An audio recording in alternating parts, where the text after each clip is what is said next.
OK. Donc là, je suis dans InDesign et il n'y a aucun document ouvert. Ce qu'on a fait tout à l'heure, charger les styles de paragraphes dans les palettes, si je le fais à ce moment-ci, quand j'ai aucun document ouvert, eh bien, tous les documents suivants auront d'office ces styles disponibles. Donc, vous pouvez tester ça si vous voulez, en n'ayant aucun document donc ouvert. Vous allez dans le menu de la palette des styles de paragraphes, demandez de charger les styles de paragraphes. Vous faites ce qu'on a fait tout à l'heure, c'est-à-dire aller chercher les styles dans le document.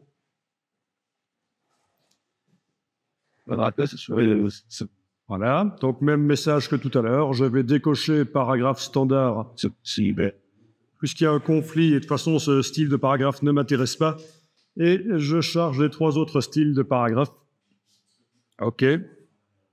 Tant que j'y suis, je peux également charger le style d'objet. Menu de la palette style d'objet, charger le style d'objet. Et donc, toujours dans le même document, je vais chercher le style d'objet. Tout à l'heure, je n'avais pas procédé comme ça, j'avais transféré le style d'objet par copier-coller, puisque ça marche aussi, quand on transporte par copier-coller un élément d'un document à l'autre, les styles attachés arrivent. Et donc, voilà, bloc image centré dans la colonne va être importé aussi. Et donc, tous les documents suivants qui vont être créés, là, auront à leur disposition ces styles. Je crée, par exemple, un nouveau document. Voilà, document en format A3, par exemple, 100 pages en vis-à-vis, une seule page, OK. Voilà mon document A3, les styles sont là, disponibles. Ce serait la même chose pour des couleurs dans la palette nuancier.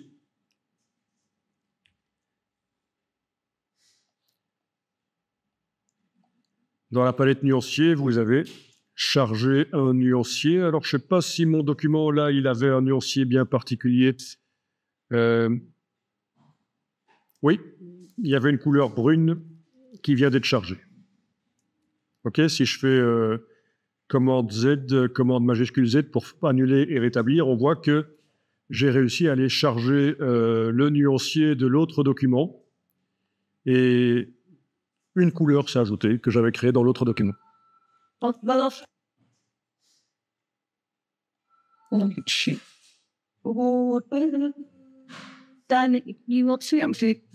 Donc je vais, comme pour les styles de paragraphe, style d'objet, style de caractère, je vais charger dans le document. Je vais chercher dans le document. Voilà, j'ai été...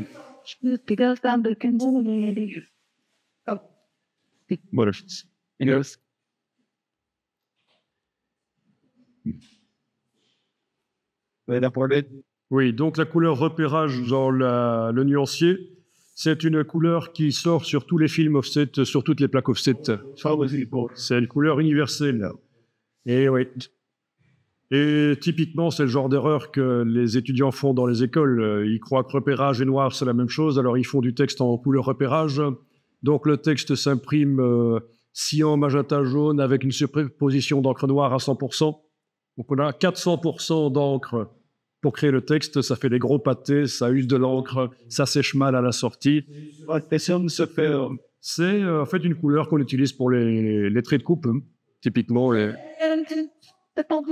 C'est 100% de toutes les encres, de toutes les plaques qui sortent. Oui,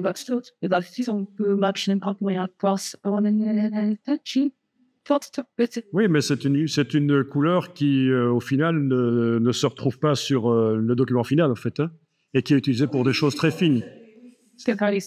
C'est utilisé pour des choses très fines, c'est utilisé justement pour le repérage. C'est avec les hirondelles, les petites cibles, l'imprimeur va superposer parfaitement les trames. Donc voilà, pour répondre à la question, qu'est-ce que c'est le repérage? Et alors, ces 3 couleurs qui sont entre crochets ne peuvent pas être supprimées du nuancier. OK. Bah, puisqu'on pose la question, petite parenthèse, on a le temps, hein. Je vais faire ici un bloc. Et je vais, sur ce bloc, mettre une couleur de fond. Noir. Voilà. Donc, ce bloc, ça pourrait être du texte aussi, hein, un titre. va sortir avec 100% d'encre noire.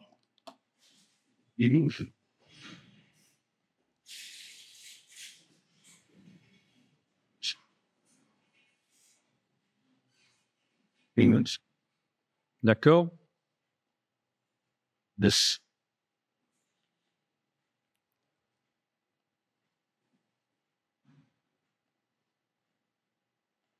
100% d'encre noire. Il est possible qu'à l'impression, ce ne soit pas très profond comme noir, parce que l'encre offset basique, économique, c'est plutôt du gris très foncé.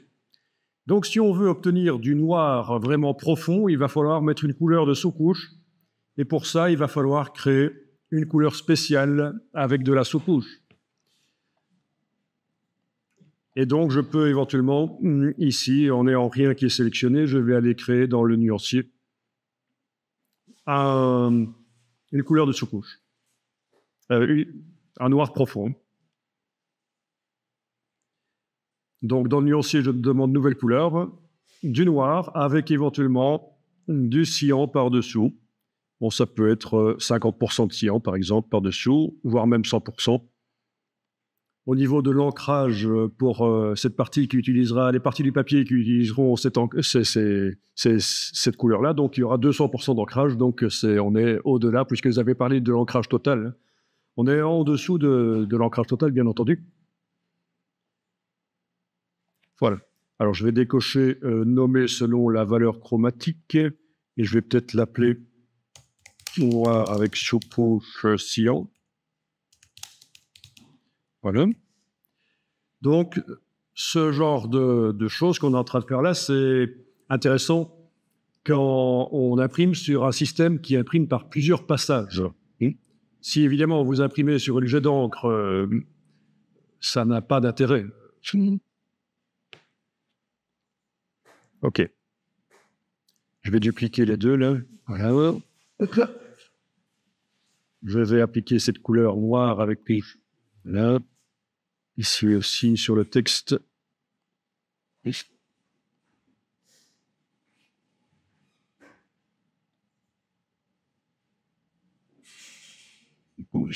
OK.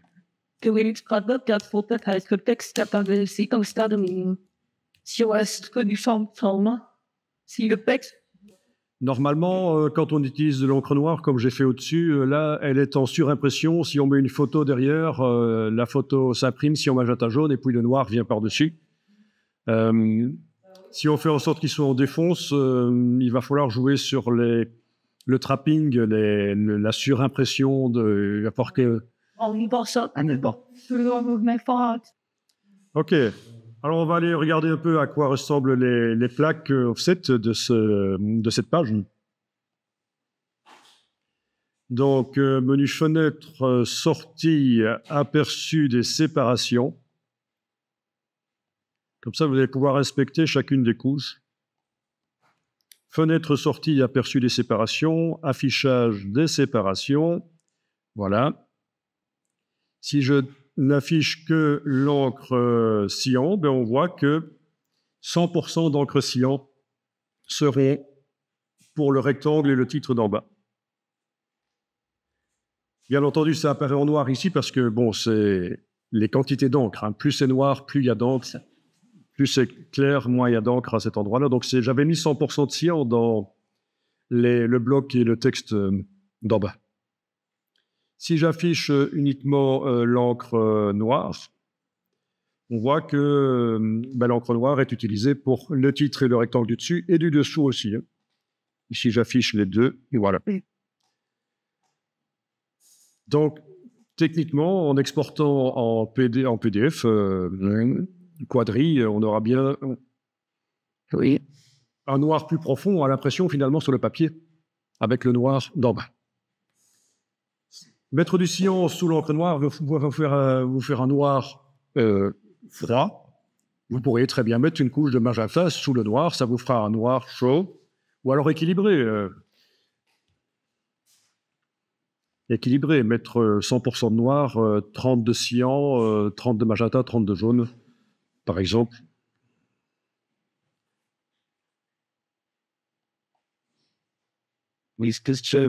Donc, dans fenêtre sortie, recouvrement prédéfini, c'est gérer la manière dont les encres se superposent, justement pour éviter, quand on a deux aplats de couleurs l'un à côté de l'autre, qui est, à cause des imprécisions de l'impression, qui est le papier qui apparaît entre les deux. Mais ce genre de choses peut être fait au niveau du RIP de l'imprimeur. La gestion du recouvrement au moment où on transforme le document en plaque, on le transfère sur les plaques offset, le trapping, donc les recouvrements d'encre peuvent être gérés à ce moment-là. Je vais aller faire un petit tour sur le web pour vous montrer une image du trapping, du recouvrement.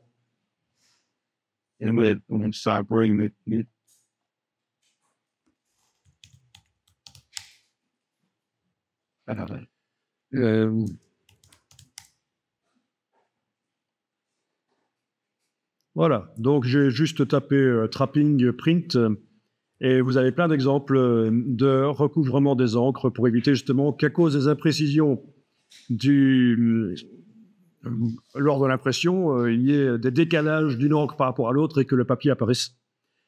Parce que bon, l'offset, c'est quand même du papier qui est mouillé, qui donc change de dimension pendant qu'on l'imprime. Et on parle ici de réglage quand même au centième de millimètre. Donc, voilà.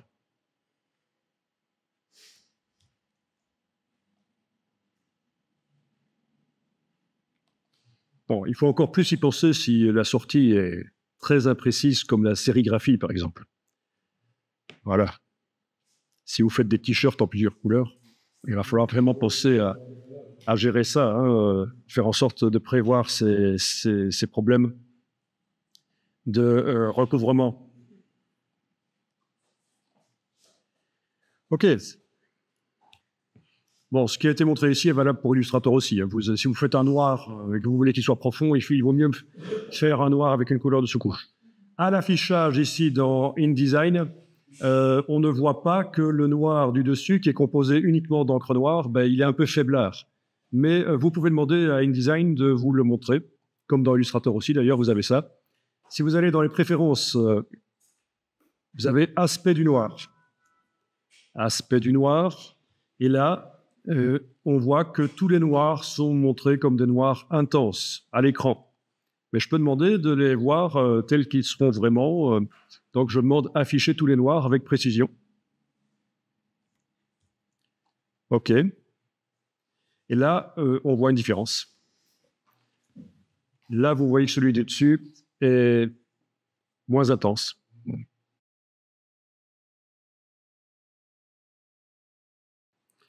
OK, donc sur les noirs, là, c'est intéressant. Vous avez toujours votre document de tout à l'heure avec les images, puisqu'on en est à parler de l'aspect du document final.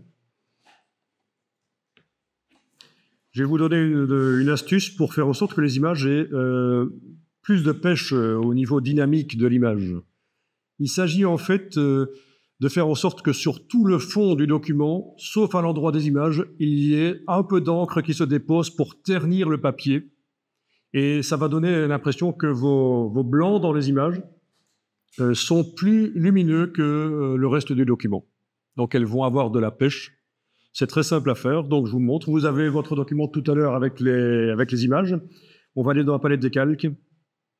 Palette des calques, et on va aller créer un nouveau calque. Donc, nouveau calque dans la palette des calques. Je vais le renommer XC. Voilà, le fond. Je vais le placer sous le calque qui contient le reste du document. Pour être sûr de travailler uniquement sur ce fond, sur ce calque de fond, je peux verrouiller l'autre calque.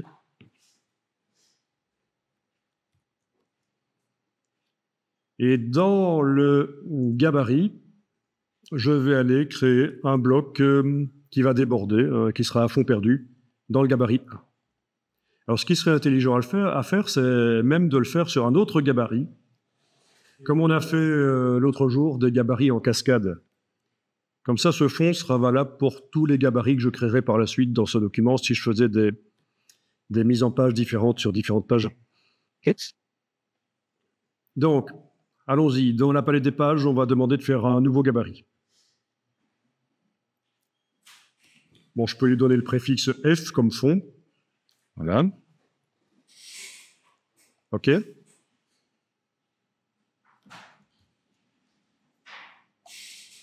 Dans ce gabarit F, je vais tracer un rectangle qui déborde.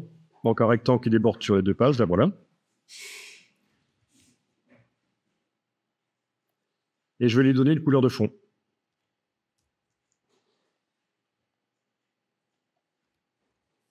Donc une couleur de fond que je vais créer ici. Nouvelle couleur. Et alors ça va par exemple être du 4% de cyan, de magenta, de jaune et de noir. C'est déjà beaucoup ça. Voilà. On a déjà un gris quadri, donc qui n'est pas composé seulement d'encre noire, mais un tramage des 4 encres et qui vient se mettre donc sur les 2 pages du gabarit F. Bon, actuellement, les pages du document ne subissent pas du tout ça, en fait. Hein. C'est toujours le fond blanc du papier qui est là. Maintenant, il faut que je dise que le gabarit A subit le F. J'ai mis 4% là, mais c'est déjà beaucoup, à 4% des 4 encres. Donc, par exemple, ici, je vais déplacer le F sur la page de gauche là, du gabarit A, sur la page de droite aussi. Voilà. Et donc là, maintenant, dans le document, le fond des pages est terni. Voilà. Juste que je comprenne pourquoi quand le gabarit A reçoit le F, mes images bougent en fait. C'est à cause des marges. Oui, c'est ça en fait. Allons un peu voir dans le gabarit F. Les marges qui sont dans le gabarit F. Elles sont comment? Elles ont cette dimension-là. Et dans le gabarit A, elles sont plus petites. Vous vous souvenez qu'on avait été modifier les marges pour réduire le bloc. Mais en fait, voilà ce qui se passe. Je crois que c'est ça que quand j'applique le gabarit F au gabarit A, les marges du gabarit F s'appliquent sur le gabarit A et c'est pour ça que ça change le texte en fait. Donc il faudrait que je mette pour bien faire dans le gabarit F les mêmes marges que dans le gabarit A. Ouais.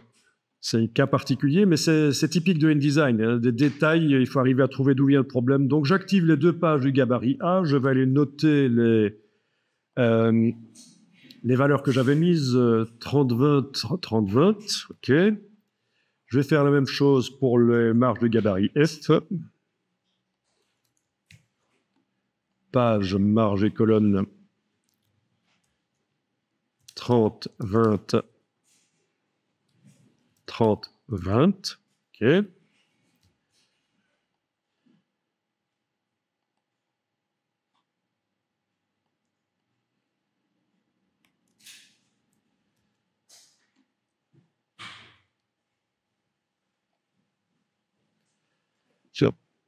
Bien.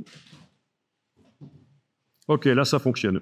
Et oui, c'est très vicieux, parce qu'en mettant le gabarit F, en faisant en sorte que ce soit le parent du gabarit A, mais bien sûr, il subissait, le gabarit A attrapait le fond gris du gabarit F, mais il attrapait aussi les marges. Et comme dans menu page, marge et colonne, on a ceci qui est enclenché. Si les marges de gabarit A changent, le bloc se redimensionne. Voilà. Donc il y avait 2 solutions, soit mettre les mêmes marges sur le gabarit F que dans le gabarit A, soit je pouvais aussi désactiver cette option-là pour que le bloc ne bouge plus. Mais il vaut mieux faire la première option, mettre les mêmes marges dans le gabarit F que dans le gabarit A. Voilà. Ok, là ça marche, pas de problème. Gabarit F, voilà. Ok. Et alors donc, résultat, c'est ce que je voulais avoir. le fond de page est gris et vous avez vos images qui ont l'air d'avoir plus de pêche déjà sur écran.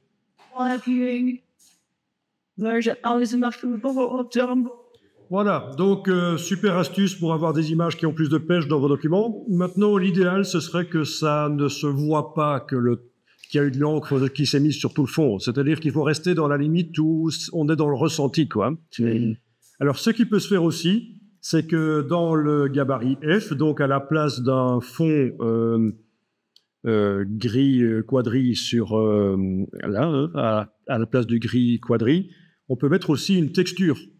Typiquement, ce qui se fait assez souvent pour donner un côté sympa au document, c'est de mettre une texture de papier recyclé. Et donc, ouais, on a l'impression qu'on a une brochure imprimée sur du papier recyclé avec du grain, sauf qu'en fait, c'est une impression, quoi. Pourquoi est-ce qu'on ferait ça? Pourquoi est-ce qu'on n'utiliserait pas du papier recyclé directement? Ben parce que le papier recyclé est plus cher.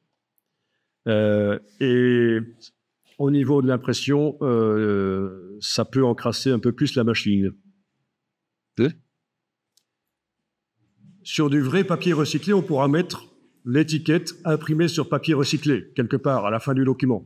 Sur du faux papier recyclé, on ne pourra pas le mettre, ce serait une tromperie, évidemment. Voilà. Donc, vous allez trouver sur le web des textures de papier sans problème. Bon, ben voilà quand même deux notions importantes qui ont été vues. Le noir sans fond et atténuer le fond des images pour le fond des pages pour avoir des images qui ont plus de pêche.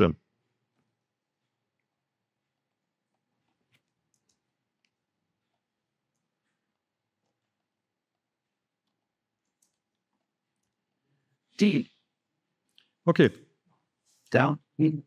Alors, on va faire des sous-titres là-dedans. On va faire des sous-titres dans un premier temps, des sous-titres assez modernes, c'est-à-dire qu'ils vont se mettre au début du paragraphe. Le sous-titre, ça va être les premiers mots du paragraphe, mais dans une couleur différente. Et pour ça, on va utiliser un système qu'on appelle les styles imbriqués, les styles de caractères imbriqués. Le principe, c'est que dans le style de paragraphe, on aura inséré un style de caractère et on va dire, tiens, ce style de caractère s'applique sur telle partie du paragraphe. Alors, on va le faire ensemble. Dans un premier temps, ce que je vais faire, c'est que je vais créer quand même quelques petits paragraphes ici, parce que j'ai des longs paragraphes. J'aimerais quand même bien avoir plus de petits paragraphes. Donc, j'insère des retours chariots à différents endroits. Voilà. Eh bien, on va mettre au point le titre, en fait. Donc, vous allez sélectionner simplement une partie du texte. C'est juste pour mettre au point le style de caractère. Vous sélectionnez une partie du texte et vous allez faire une variante, c'est-à-dire qu'à la place d'être en régular, on va le mettre en bold, par exemple.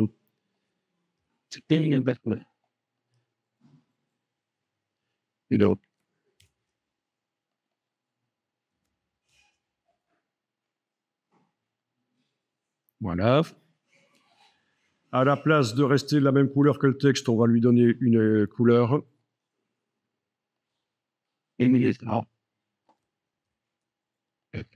Voilà. OK. Donc, les titres vont commencer les paragraphes et auront cet aspect-là.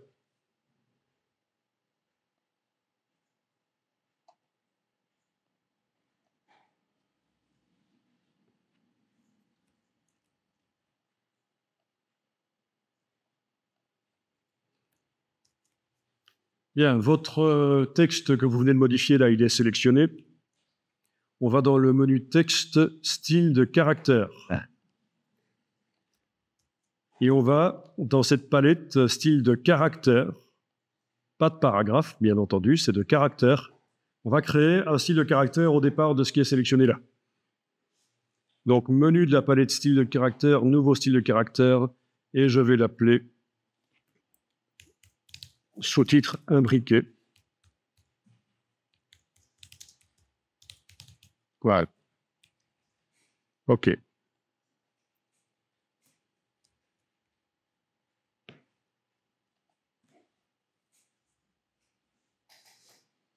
Donc, je peux appliquer le style sous-titre imbriqué, le style de caractère sous-titre imbriqué à cette partie-là.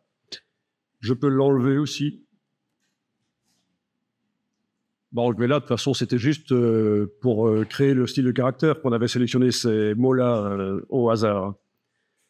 Bon, vous connaissez le principe des styles de caractère, bien entendu. Vous pouvez sélectionner n'importe quel mot et lui appliquer le style de caractère et ça passe outre des réglages du paragraphe. C'est le principe. OK? Mais nous, c'est pas pour ça qu'on l'a mis au point, le style de caractère. Nous, on veut faire un style de caractère imbriqué dans le style de paragraphe.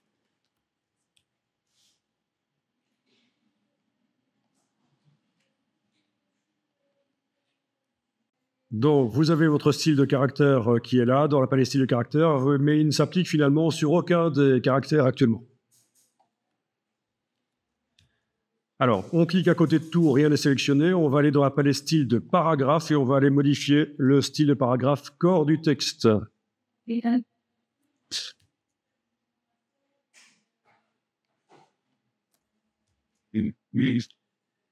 dans le style de paragraphe corps du texte, vous avez lettrine et style imbriqué.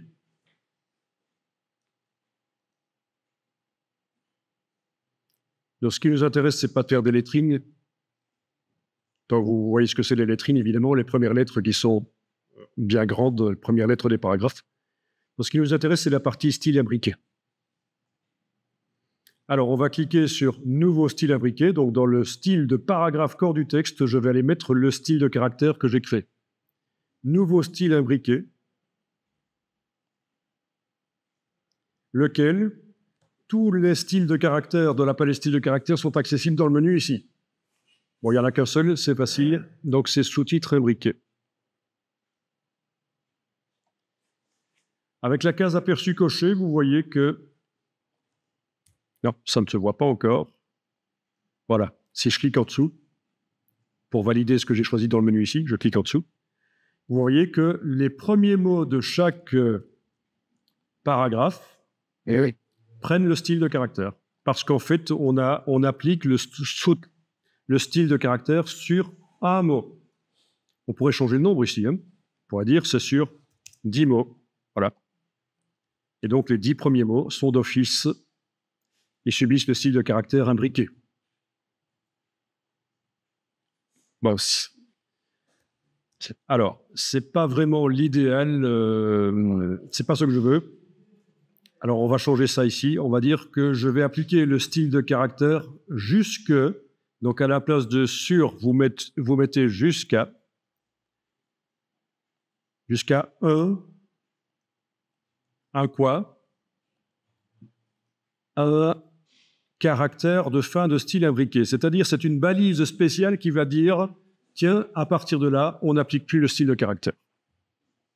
Donc, sous-titre imbriqué jusqu'à un caractère de fin de style imbriqué. OK.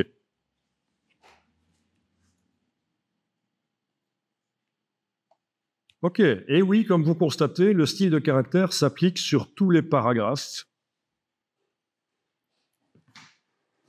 Pourquoi? Parce qu'il n'y a pas de balise spéciale qui dit qu'il doit s'arrêter à un certain endroit. On va la mettre. On va la mettre, la balise spéciale. Alors, je prends l'outil texte et voilà. Je vais mettre 2 points ici. Là où le curseur clignote, je vais insérer la balise de style de fin. Je vais insérer la balise de fin de style imbriqué en faisant un clic droit. Insérer un caractère spécial autre fin du style imbriqué ici.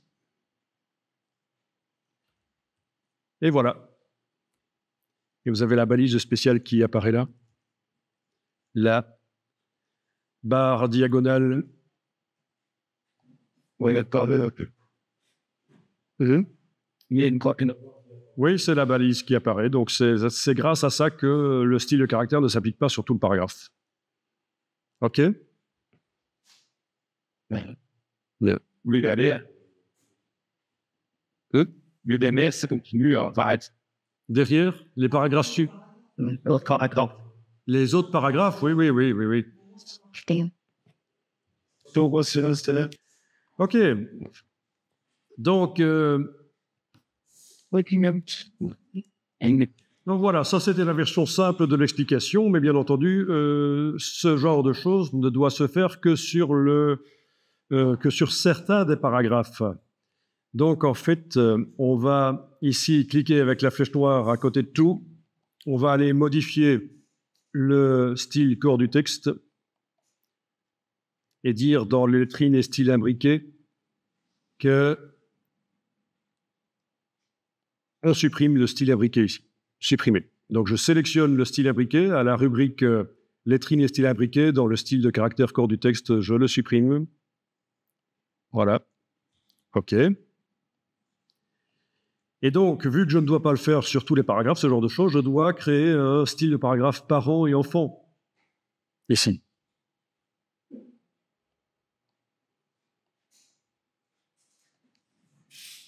Ça va? Donc, vous ne voyez plus votre style de caractère qui s'applique, là, on est d'accord, hein? La balise de fin de style de caractère imbriqué est toujours là, mais on ne voit plus le style de caractère qui s'applique puisque je l'ai supprimé du style de paragraphe. Alors, on va dupliquer le style de paragraphe corps du texte, on l'amène sur le bloc de feuilles. OK. On va le renommer, cette copie, on va l'appeler corps du texte avec style imbriqué. OK. Corps du texte avec style imbriqué.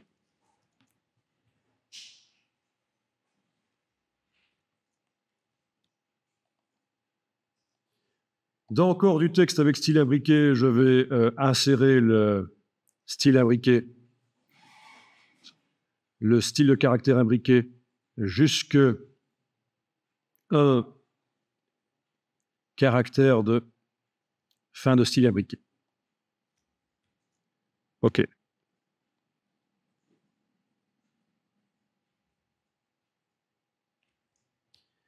Et ce style de paragraphe corps du texte avec style imbriqué, je l'applique sur le premier paragraphe. Voilà, ça marche. Et les paragraphes suivants, ils sont restés avec le style corps du texte sans le style imbriqué. Donc il n'y a pas de problème. À un certain moment, je peux appliquer sur un autre paragraphe le style de paragraphe corps du texte avec style imbriqué. Ça s'applique sur tout le paragraphe, mais à un certain moment, je vais faire une insertion du caractère spécial autre. Fin de style imbriqué ici. Voilà. Et donc ça s'arrête là où j'ai mis la balise de fin de style imbriqué. La balise, c'était que ce style imbriqué, c'était d'après. On n'a pas encore fait ça, non. J'allais y arriver. Voilà. Donc vous avez certains paragraphes qui peuvent subir le style de caractère jusqu'à la balise de fin de style imbriqué. On doit manuellement insérer. Et alors, en effet, ça commence à devenir difficile à gérer. Donc, en cliquant à côté de tout, rien n'est sélectionné. En effet, je dois dire que corps du texte avec style imbriqué est l'enfant de corps du texte. Pourquoi? Parce que s'il me prend l'envie de changer l'aspect des paragraphes, la police de caractère, actuellement, je vais devoir le faire dans les deux, l'une à la suite de l'autre. Si je veux changer la dimension des caractères, la police ou quoi que ce soit, l'espace après, etc., j'aime autant faire en sorte qu'il y ait un des deux styles-là qui soit l'enfant de l'autre. Comme ça, je n'aurai qu'à jouer sur le parent et ça marchera. Eh bien, on va le faire. On va double-cliquer sur corps du texte avec style imbriqué. Et dans général, ici, on va dire qu'il est créé d'après corps du texte. Voilà.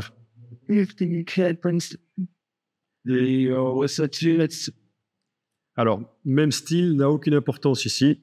C'est quelque chose qui est utile quand on tape le texte directement dans InDesign. Voilà, donc l'intérêt, si je double-clique sur le style de paragraphe corps du texte et que je modifie des choses, ça va se répercuter sur le style enfant. Donc le style de paragraphe corps du texte est utilisé par le deuxième paragraphe, le troisième, le quatrième. Par contre, le cinquième paragraphe utilise corps du texte avec style imbriqué, c'est l'enfant. Bon, je modifie donc le style de paragraphe corps du texte. Je vais modifier la police de caractère. Voilà. Et on voit que ça marche.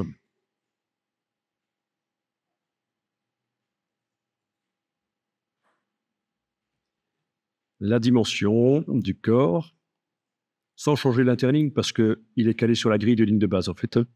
Voilà. L'espace après paragraphe, éventuellement. Voilà.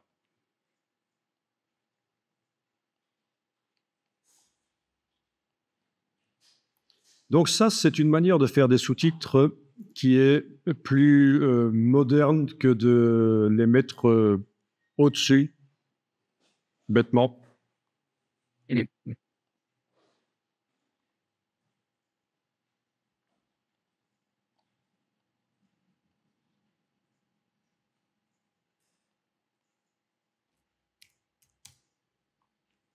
Alors, ce qui peut se passer chez toi, c'est que le style de caractère, tu l'as mis en italique, peut-être? Non, tu ne l'as pas choisi en italique, le style de caractère, ou en bold? Oui, bold, c'est ça, voilà. Oui, c'est ça qui peut arriver. Chez moi aussi, ça peut arriver, c'est-à-dire que si je vais modifier corps du texte et que je choisis un caractère qui n'a pas de variante bold, eh bien, ça ne pourra pas s'appliquer. Donc, je double-clique sur corps du texte, je vais dans format de caractère de base, et je vais changer la police. Voilà. InDesign vous souligne en rose pour vous indiquer qu'il y a un problème de police. Ouais. Ah, ben oui, ouais.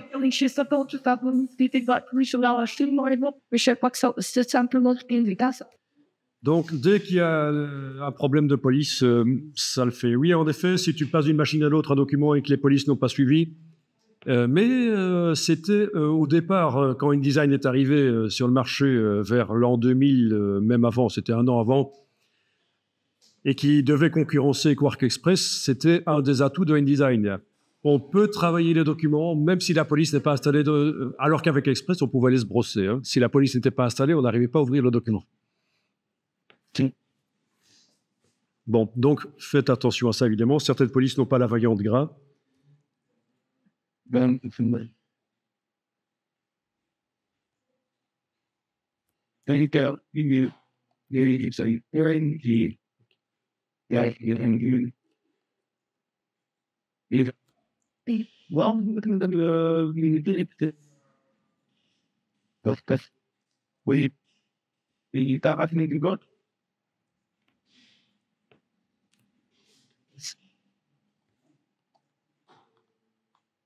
C'est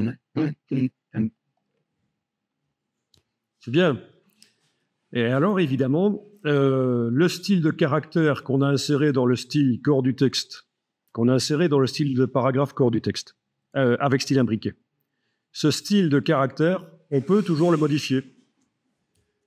Donc, rien n'est sélectionné chez moi. Je double-clique sur le style de caractère sous-titre imbriqué. Je peux aller modifier la couleur, notamment. Et voilà, la couleur. Avec la case aperçu cochée, je vais voir ce que ça donne. Voilà. Donc, la couleur change. Ben oui, on peut modifier le style de caractère et voir ce que ça donne directement. Je peux le faire passer en italique, si ça existe. Oui, évidemment, dans cette police-là, ça existe. Voilà, bold italique.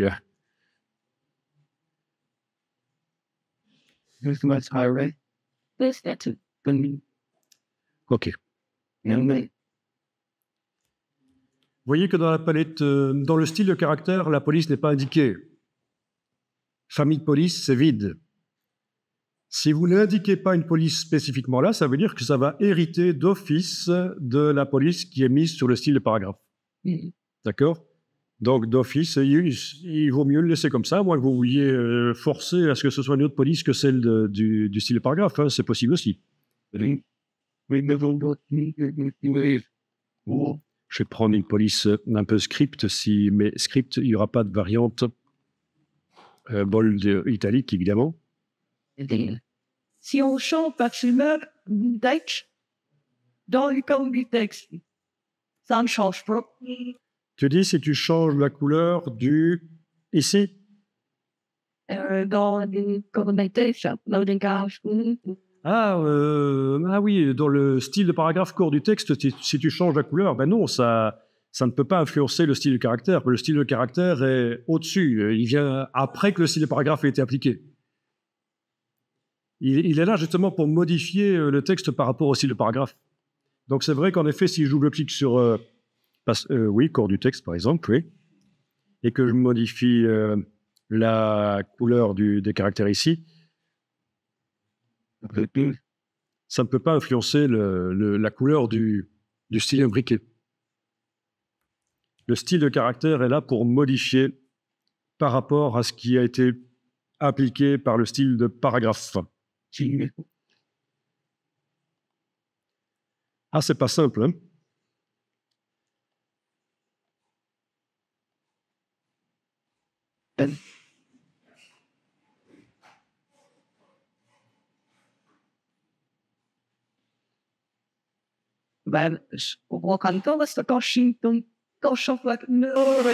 Ok, donc tu dis, quand tu changes la couleur dans corps du texte, ça ne modifie pas la couleur du style de caractère imbriqué. Oui. Mais par contre, quand tu changes la police, ça modifie. Mais c'est normal. Ah ben oui, il faut comprendre la logique qui est derrière ça. Oui, donc là, je change ah oui, oui. Donc en fait, ce qui se passe, c'est que dans ton style de caractère sous-titre imbriqué, c'est vide ici chez toi, à cet endroit-là. Donc, le sous-titre prend d'office la police qui est appliquée sur le style de paragraphe. Hein? Le style de caractère imbriqué prend d'office la police. Si on n'a rien précisé, ça prend ce qui vient du style de paragraphe, qui est en quelque sorte le parent du style de caractère. Tout ce que tu précises ici, la couleur, la police, la dimension de la police, tout ça, passe outre des réglages du style de paragraphe.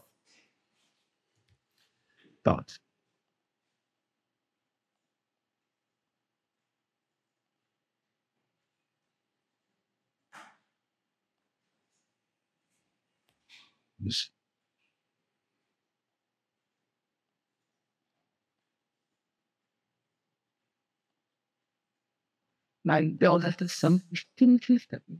And they said, you spoke this big, man.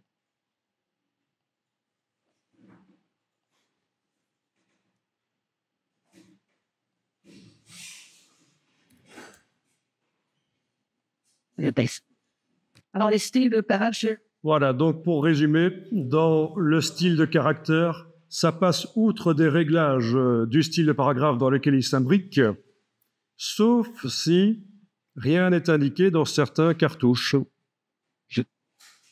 Si on laisse les cartouches vides, et ça va hériter de... Donc oui, c'est vrai, c'est un peu croisé, il y a un héritage croisé, c'est particulier.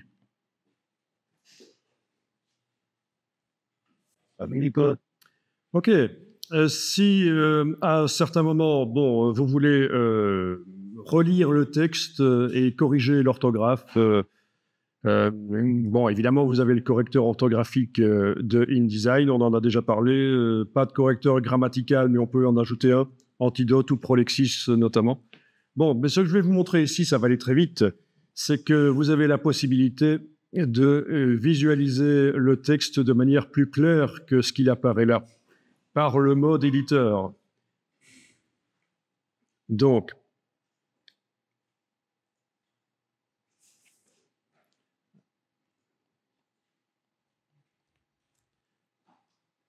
Alors, il faut avoir le curseur texte qui clignote dans l'article. Il est inséré quelque part dans l'article, le curseur texte. Et vous allez dans le menu Édition, modifier en mode éditeur. Et là, vous avez une fenêtre qui apparaît où le texte est visible de manière non formatée, donc comme dans un traitement de texte. Toutes les modifications que vous apportez dans ce mode éditeur vont se répercuter sur le texte qui est là derrière.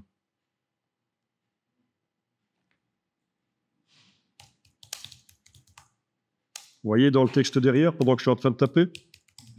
Voilà.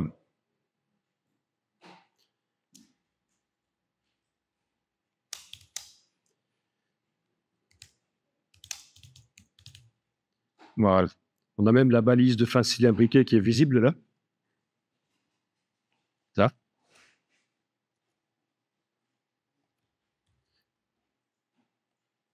Et ça, c'est donc. Il faut donc cliquer dans le texte avec l'outil texte et aller dans le menu Édition, modifier en mode éditeur. Donc ça, c'est quelque chose qui peut sauver la vie quand on doit modifier du texte dans InDesign et que, par exemple, on a du texte qui a subi un formatage spécial. C'est difficile à lire sur écran, ou le texte est tourné à 90 degrés dans InDesign. Ça peut arriver aussi qu'on ait des tableaux du texte qui soient tournés.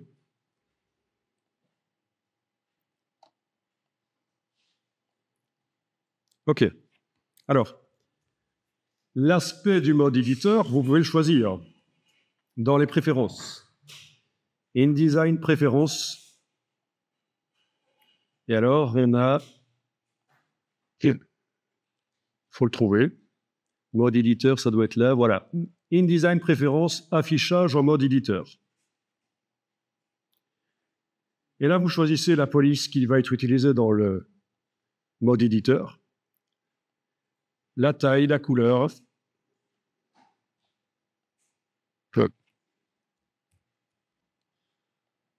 Et voilà.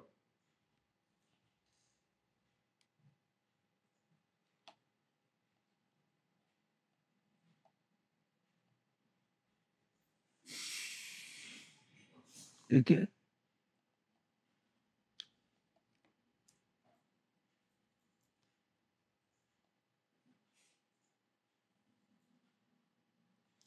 Hop. Yes. OK, ça marche? Voilà. Alors, avec InDesign, vous avez un logiciel qui est fourni qui s'appelle InCopy. Je ne sais pas si vous avez eu l'occasion de voir. Donc, InCopy, c'est à destination de la personne qui fait la rédaction. C'est-à-dire qu'elle va pouvoir rédiger les textes, même déjà leur appliquer des styles de paragraphes. Et vous, dans InDesign, vous allez récupérer son travail pour faire la mise en page. Donc, InCopy, c'est le petit frère de InDesign.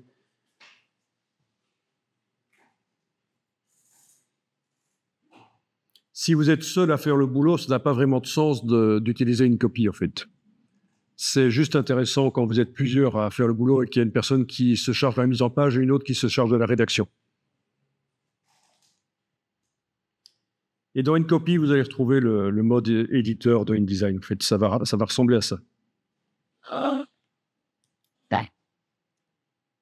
OK, je suis dans InCopy, nouveau document InCopy. Voilà. OK.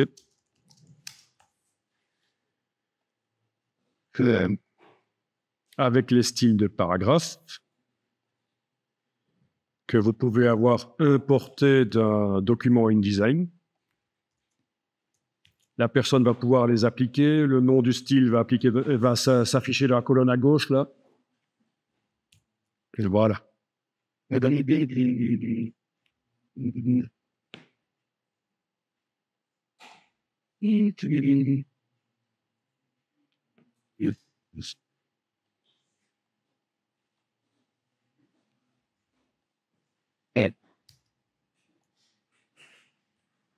Bon, de retour dans InDesign. Il y a même un système qui permet, ce texte-là, à un certain moment, si je veux, je peux l'envoyer vers InCopy pour qu'une personne le relise sur son InCopy et le corrige. On peut sortir un texte de InDesign et en faire une version InCopy. Et ce sera un texte lié. Si on modifie l'original, ça se répercutera dans InDesign. Donc, dans la palette des liens de InDesign, en plus d'avoir des images, vous aurez du texte. Vous aurez un lien vers du texte, un lien vers un fichier texte.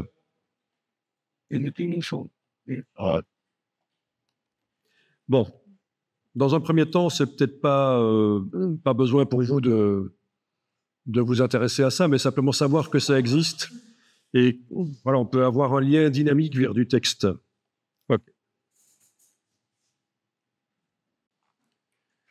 Alors, tout à l'heure, tu m'as demandé ce qu'est un non-joiner.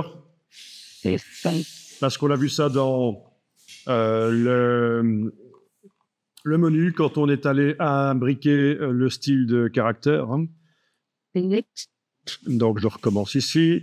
Si je travaille dans ce paragraphe-là et que je dis que plutôt que d'utiliser le style de paragraphe corps du texte, il utilise le style de paragraphe corps du texte avec style imbriqué, il faut à un certain moment que j'aille dans le menu pour indiquer où s'arrête le style de caractère imbriqué. Donc, clic droit à insérer un caractère spécial autre, fin du style imbriqué ici. Et c'est là qu'on a vu le ng non-joiner en bas. Voilà. Bon. Et en fait, je suis allé voir sur le web parce que je me souvenais plus de ce que c'était et c'est pas étonnant parce que c'est vraiment un truc qu'on n'utilise pas souvent. Alors, je suis allé sur le site InDesign Secrets de David Blattner, qui est vraiment une référence en InDesign depuis le tout début et Express avant. Et voilà, il montre que dans le cas où on a la ligature qui est enclenchée sur du texte, on a donc les F et les I qui sont liés. Mais en insérant ce caractère invisible et qui n'a pas de largeur, on arrive à séparer les deux caractères. Donc, et ce qu'il dit dans l'article, c'est que ce sera surtout utile pour certaines langues comme les langues arabiques et moins pour les langues comme latines. Voilà. OK.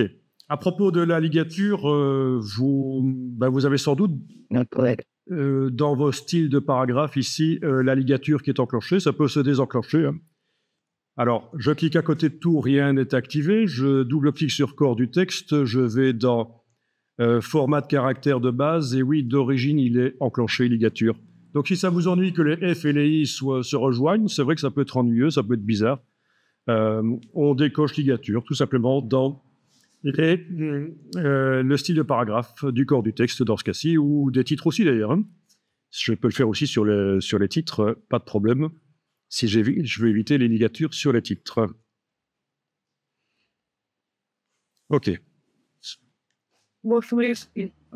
Alors, autre chose, si on doit souvent aller dans le menu insérer la balise de fin de style imbriqué, ben on a intérêt à lui mettre un raccourci clavier parce qu'il n'en a pas. Vous avez remarqué que fin du style imbriqué ici n'a pas de raccourci clavier, donc chaque fois aller dans le menu, c'est ennuyeux. Ben allons faire ça, comme ça, c'est fait, c'est vu. Donc en n'ayant rien qui est sélectionné, je vais dans le menu édition, raccourci clavier. Édition, raccourci clavier. Alors, c'est dans quel menu? Menu texte, certainement. Parce que ça correspond aux menus qui sont en haut de l'écran, en fait. Hein. Insérer un caractère spécial. Non.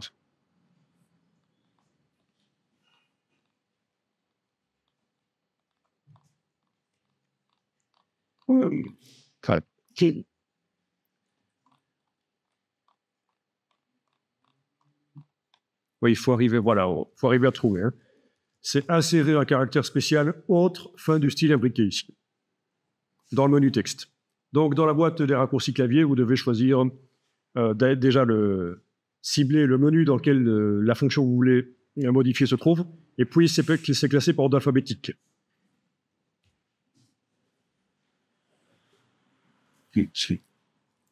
Voilà, donc je vais ici sélectionner ça et essayer de trouver un raccourci qui n'existe pas encore. Donc pour ça, j'ai les touches de fonction et les lettres.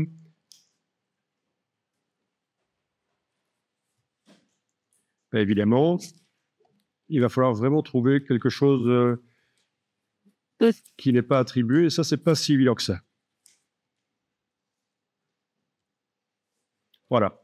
Bon, ben, j'ai fait commande Alt majuscule T, et ça me dit que c'est non attribué. Et donc, je peux noter quelque part que ce raccourci clavier va correspondre à la fin du style imbriqué ici. Attribué, voilà. Alors, il me dit évidemment que c'est impossible de modifier l'ensemble par défaut de InDesign, l'ensemble de raccourcis clavier de base de InDesign, et il me propose de créer un nouvel ensemble. Donc, je réponds oui, voilà. Et je vais lui donner le nom que je veux. Et donc, voilà.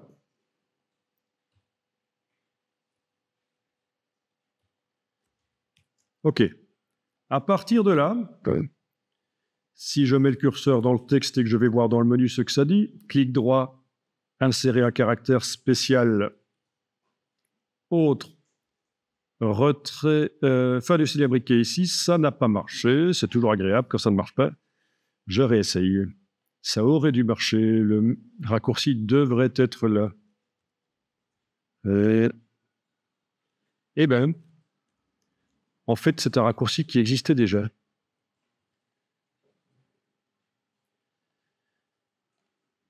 Je réessaye. Sérieux, about ouais, ouais. Check. Continue forward. The brain? Ouais. C'est bien. Give us. They can't even something just.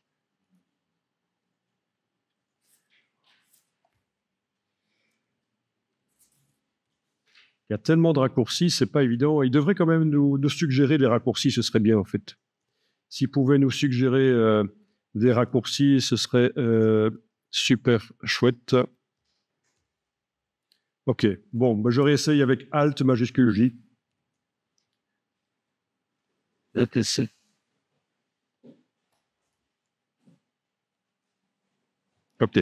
Alt majuscule J pour ce raccourci. OK.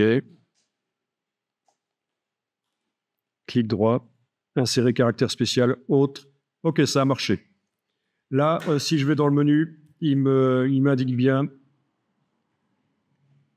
que le raccourci clavier est maintenant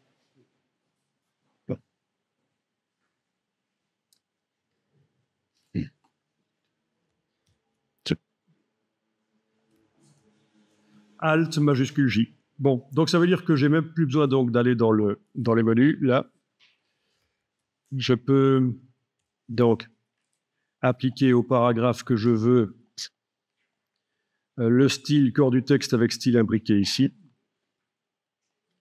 et faire le raccourci et ça va marcher. Donc je prends au hasard celui-là, je lui applique corps du texte avec style imbriqué ici, voilà. Le style de caractère s'applique surtout au paragraphe parce qu'il n'y a pas de balise de fin de style imbriqué, mais je vais l'insérer là maintenant avec Alt.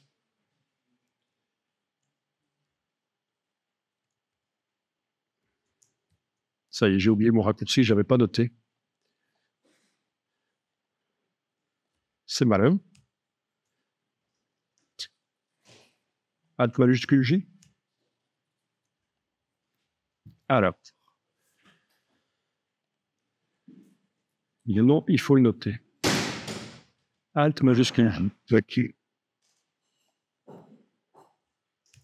Voilà, ça marche. Alt majuscule J, pas de problème, ça insère la balise. Donc, je peux faire ça pour n'importe quel paragraphe rapidement. Voilà, celui-là. J'applique. Je clique dans le paragraphe. Alt majuscule J, ça marche. OK, donc super pratique, évidemment. éditer les raccourcis clavier. Alors, avant CC, vous devez donc, si vous voulez transférer ça ailleurs, les enregistrer. Donc, c'est donc dans édition raccourci clavier, vous allez avoir la possibilité d'enregistrer le raccourci. Non, il va falloir aller chercher dans le dossier en fait, de InDesign. C'est un fichier KYS dans le dossier de InDesign. Il faudra le déplacer manuellement dans l'autre InDesign, c'est pas pratique. Tandis que à partir de CC, vous avez ça qui se stocke dans le cloud. C'est pour ça que vous avez dans InDesign Préférences une option que vous n'avez sans doute pas dans C5 qui s'appelle synchroniser les paramètres.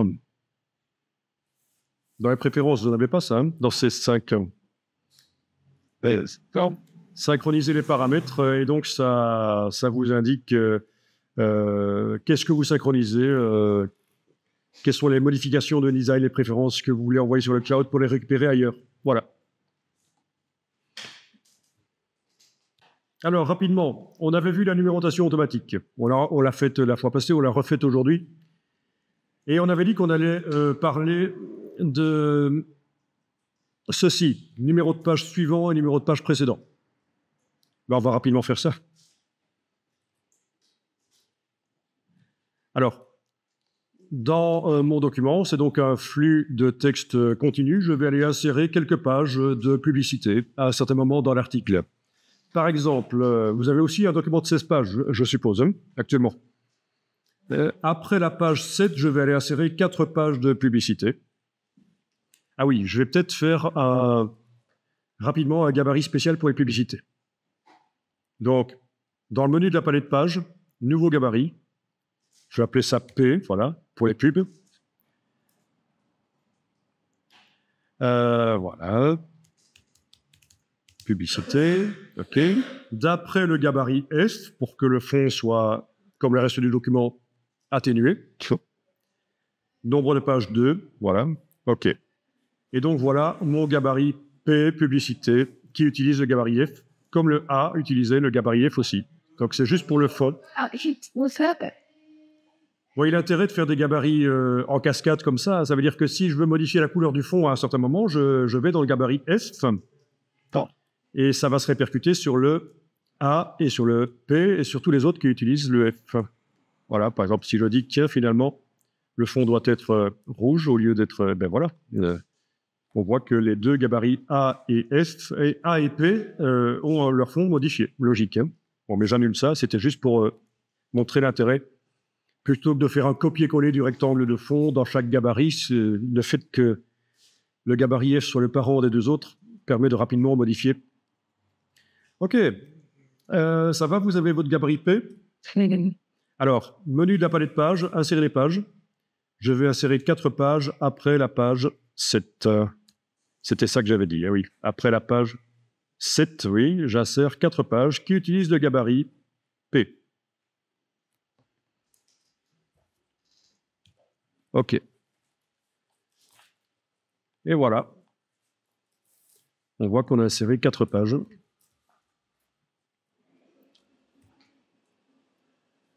OK. Au niveau du chaînage, le chaînage est resté le même. C'est-à-dire, si je clique sur le bloc de la page 7, le bloc de texte avec la flèche noire, je clique sur lui, je vois le chaînage qui va jusqu'à la page 12. Oui, 12. Je vous rappelle que pour voir le chaînage, il faut avoir été dans Affichage, Extra, et avoir demandé Afficher le chaînage du texte. Il faut être en affichage normal, pas aperçu. Parfait, donc j'ai un article qui termine en page 7, mais qui s'interrompt en page 7 et qui continue en page 12. J'enregistre le document. Pas perdre ça, ce serait ennuyeux. Tester après. Regardez, je vais en page 7. Et sur ce bloc, je vais faire un bloc texte ici. Regardez bien, vous allez avoir l'occasion de le faire après. Je fais un bloc texte ici en bas, et ce bloc texte utilise quoi comme style de paragraphe? Et je suis en train de travailler sur quel calque déjà aussi.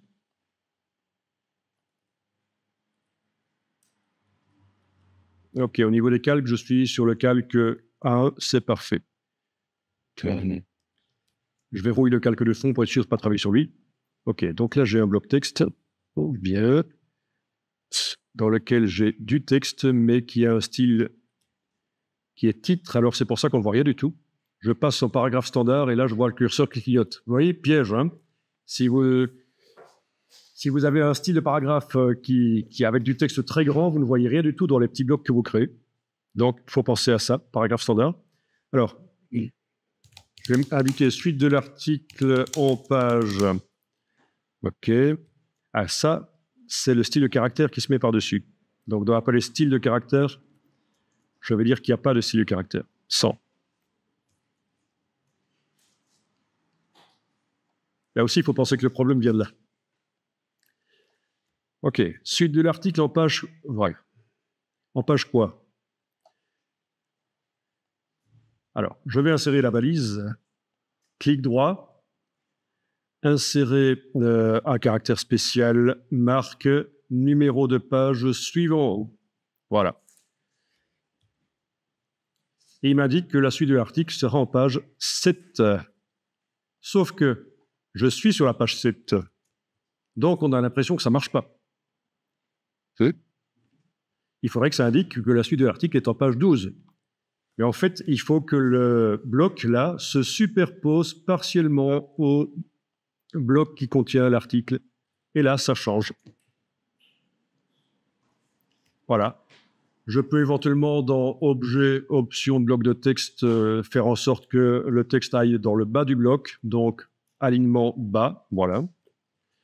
Ah oui, c'est le truc vicieux, ça, en fait. Hein. Voilà. Alors, je vais aller sur la page 12 et je vais faire la même chose.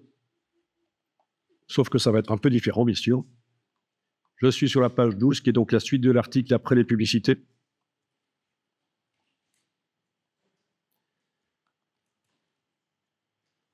Là, j'aurais pu faire un copier-coller du bloc de la page 7. Ça aurait été bien. Voilà, je le copie. Je vais en page 12. Je le colle.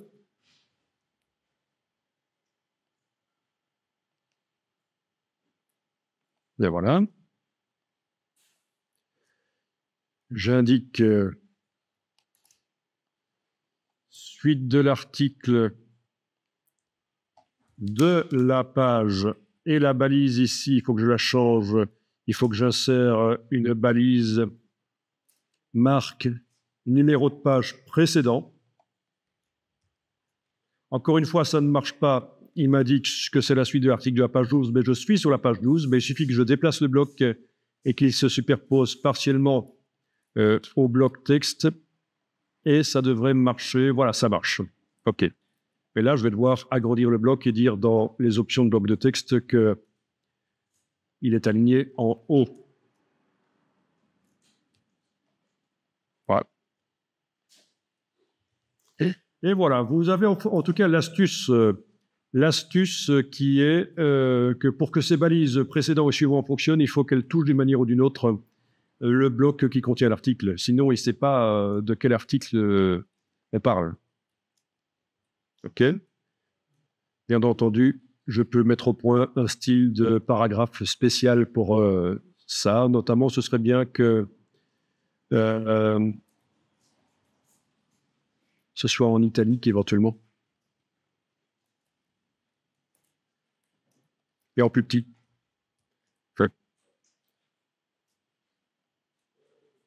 Italique. Voilà, plus petit. Voilà. Je crée le style de paragraphe dans la palette paragraphe. Menu de la palette paragraphe, nouveau style de paragraphe. Et alors,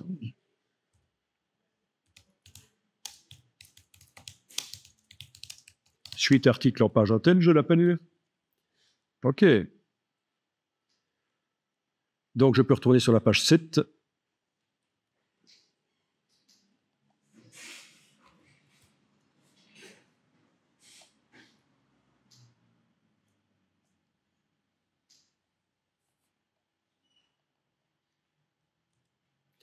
Sur la page 7, allez sélectionner, mettre le curseur dans le bloc, là.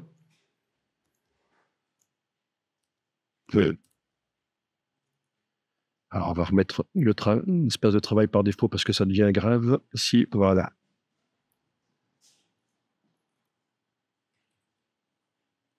Donc, le curseur texte dans le bloc et je vais aller rechercher le style paragraphe que j'ai fait juste avant qui me servait à formater ces petites indications suite de l'article en page hôtel. Et voilà. OK? Et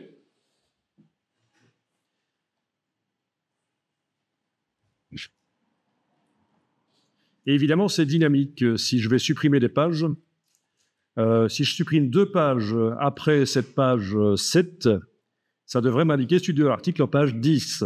Ah ben, je vais essayer. Dans la palette pages, je sélectionne 2 pages de pub et clic, majuscule, clic. Je les supprime, petite corbeille ici. Et voilà, ça marche. Suite de l'article en page 10. C'est dynamique. Sinon, on le ferait manuellement, ce serait plus simple, mais l'intérêt, c'est de pouvoir insérer des pages, bouger.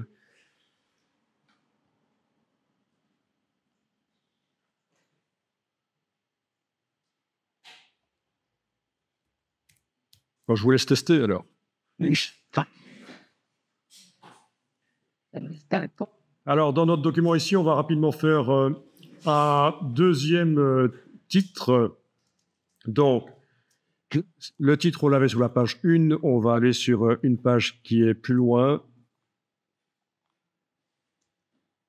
Par exemple, ça, c'est la page 6. Voilà. Sur la page 6, je crée un paragraphe vide sur lequel je vais taper un titre.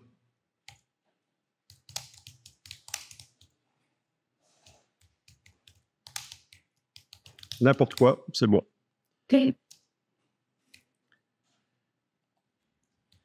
Ce titre qui est sur son paragraphe tout seul, hein, je vais lui appliquer le style de paragraphe titre. Voilà.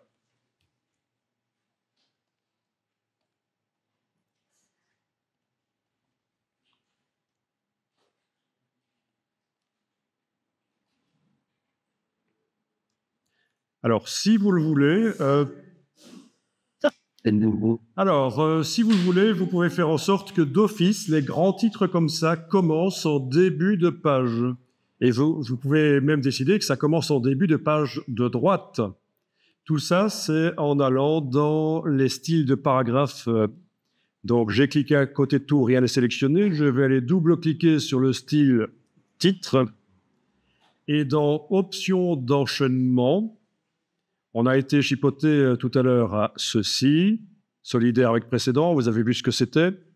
C'était pour que l'image ne se retrouve jamais en début de colonne sans avoir du texte au-dessus d'elle.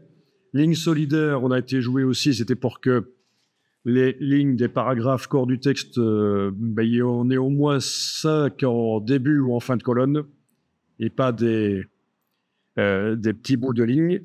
Et alors, un truc qu'on n'a pas vu, c'est ceci, début du paragraphe. Et c'est là que vous allez pouvoir décider, tiens, ce paragraphe, le titre, les paragraphes qui utilisent le style de paragraphe titre doivent toujours commencer en page impaire, par exemple. Donc, ce sera en page de droite. En début de page de droite. OK. Et ça marche. Évidemment, ça vous fait un grand vide. Mais ça fonctionne automatiquement. Grand titre commence en début de page de droite.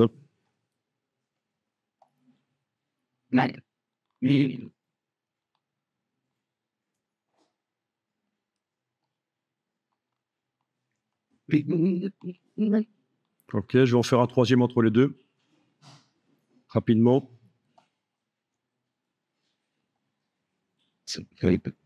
Donc, paragraphe vide. Si.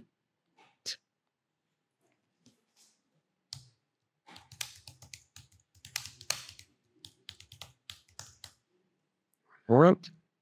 J'applique le style titre Et d'office, ce paragraphe va se transformer en titre et va aller en début de page de droite.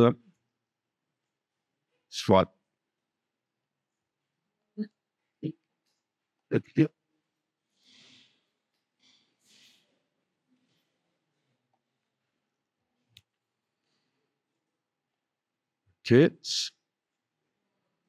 Alors, tant que j'y suis, je vais numéroter ces titres. Oui. Donc, rien n'est sélectionné. Je vais modifier le style de paragraphe titre. Et vous avez puce et numérotation. Donc, dans le style de paragraphe titre, vous avez puce et numérotation. Je vais indiquer type de liste numéro. Et voilà, derrière, vous voyez, ça fonctionne. Ce deuxième grand titre s'appelle numéro 2 chez moi. Et au niveau du format, vous avez le choix quand même de pas mal de possibilités ici, hein. Chiffres romains, etc. Lettres. Ce qui se passe, c'est que vous avez un grand espace entre le titre et le numéro. C'est à cause du signe de tabulation qui se met d'origine ici. Vous pouvez le supprimer. Le chapeau avec le T, là, vous pouvez le supprimer. C'est la manière d'indiquer une tabulation dans les champs de recherche, notamment. Et voilà. Par contre, le chapeau dièse, il faut le garder, c'est la numérotation. Alors, qu'est-ce que ça dit quand on sort de là? Voilà. Avec la touche tabulation, je suis sorti de ce cartouche. Ça a validé le réglage et on voit qu'entre le point là et le titre, on n'a rien du tout, en fait. Donc, on a numérotation suivie d'un point et rien du tout. Pas d'espace. Voilà. Alors, ce qu'on peut faire, c'est insérer aussi un tiret, je vous montre, hein, à la place du point. Donc, je vais supprimer le point ici, voilà. Et à la place de ce point, je vais aller chercher ici, insérer un caractère spécial. Et vous avez les tirets. Tiret quadratin, par exemple. Un long tiret. Touche tabulation pour valider ça, et vous voyez, ça donne ça.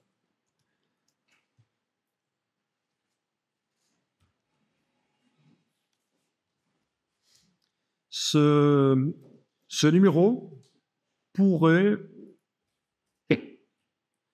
subir un style de caractère pour lui donner une couleur, par exemple.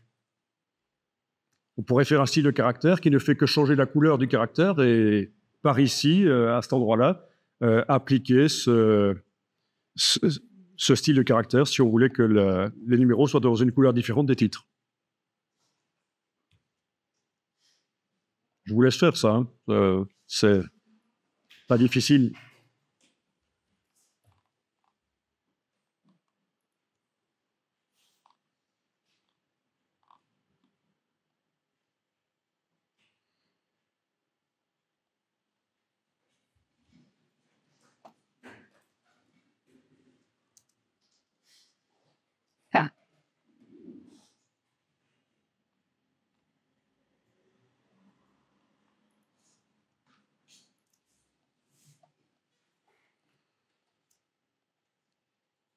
Bon, ça c'est facile, mais ça va être un peu plus compliqué si on fait des sous-titres et qui doivent être numérotés.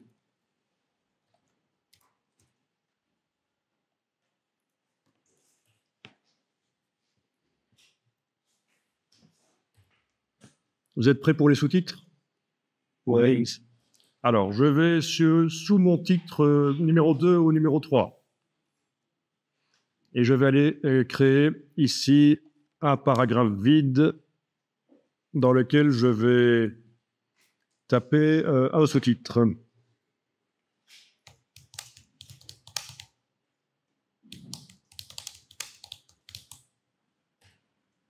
Voilà. C'est mon sous-titre. Je vais sélectionner ça. Je vous rappelle qu'il faut sélectionner la balise aussi. Si vous avez demandé d'afficher les caractères masqués, il faut que la balise, on la sélectionne aussi quand on modifie l'aspect du paragraphe. OK, donc qu'est-ce que je vais faire avec ça? mettre au point, déjà faire un peu plus grand. Voilà. Dans la palette paragraphe, supprimer le retrait à gauche. Voilà.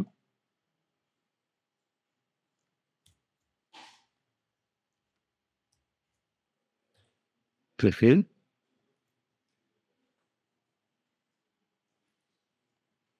On peut même faire ça, hein, faire un... Je viens de supprimer le retrait de la première ligne à gauche, mais je viens de mettre un retrait de tout le paragraphe à gauche. Et donc, voilà, vous pouvez avoir ce genre de choses. Vous pouvez faire un retrait de la première ligne en négatif à partir du moment où vous avez une valeur supérieure pour le retrait de tout le paragraphe. 6 mm de retrait de tout paragraphe, je peux aller à -3 pour la première ligne. Voilà, ça peut être intéressant aussi, ce genre de mise en page. Enfin, peu importe ce que vous choisissez comme formatage pour ce sous-titre.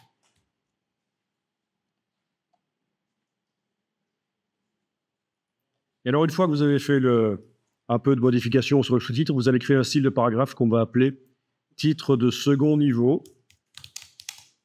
C'est un sous-titre, quoi. Titre de second niveau, d'après aucun.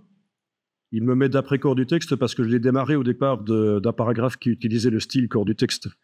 Mais je dois mettre d'après aucun. C'est mieux.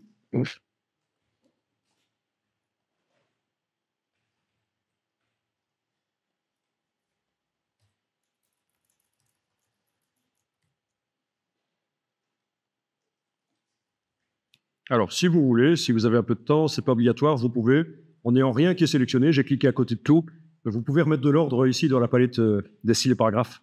Par exemple, le titre, je vais le mettre au-dessus du titre de second niveau. Je vais activer les deux. Je vais dire que je les mets dans un dossier. Il va falloir que je les déplace tous les deux dedans. Voilà. Ce dossier, je vais l'appeler titre, au pluriel, ou les titres. Voilà. Enfin, vous pouvez simplifier l'aspect de la palette style de paragraphe en faisant des sous-dossiers et en mettant de l'ordre là-dedans.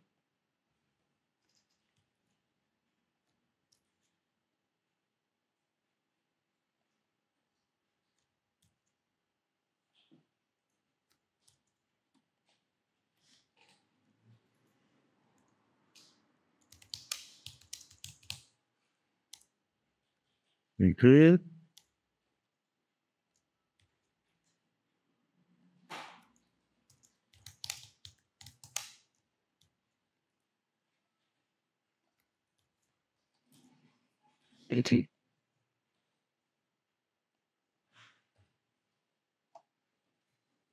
Etc. Bon, ça change rien au document, c'est juste l'aspect de la palette paragraphe. La palette de style de paragraphe.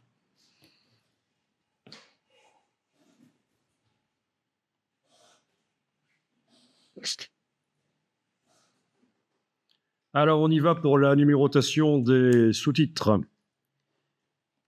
Donc, rien n'est sélectionné. Je double-clique sur titre de second niveau. Je vais dans plus et numérotation. Et là, je dis type de liste, numéro. Et vous voyez ce qui se passe? Il prend le numéro 4. Parce que je suis en suite du numéro précédent. En fait, il faut, à la place de suite du numéro précédent, indiquer commencer à 1. Voilà.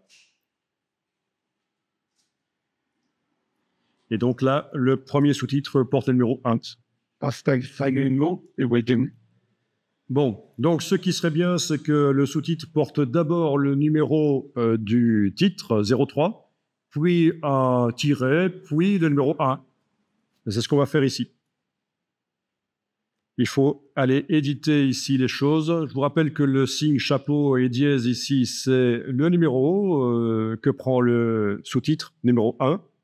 Donc ça, je le laisse. Par contre, je vais aller insérer quelque chose avant. Donc je mets le curseur ici avant. Je vais aller insérer quoi? J'ai un petit menu ici. Ah oui, d'abord, il faut indiquer que ceci est une numérotation de deuxième niveau. Donc, je dois indiquer ici niveau 2. Ça, c'est une numérotation de deuxième niveau, puisque le premier niveau, c'est le titre. Hein. C'est une sous-numérotation, en quelque sorte. Hein. OK. Donc, j'ai le curseur qui clignote là, et je vais insérer une balise de numérotation de niveau 1. Insérer une balise d'emplacement de numéro. Quel niveau? Niveau 1. Voilà. Donc, c'est chapeau 1. Et on va ajouter quelque chose, ça peut être un point, ça peut être aussi un tiret quadratin, comme j'ai fait tout à l'heure. Insérer un caractère spécial, tiret quadratin. Voilà. Et voilà, ça marche.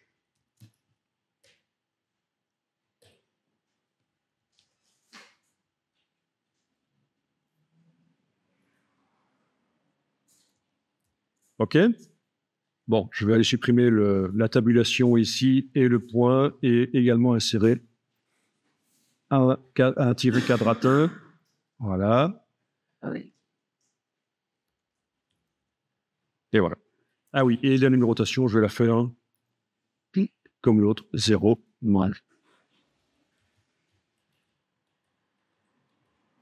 OK.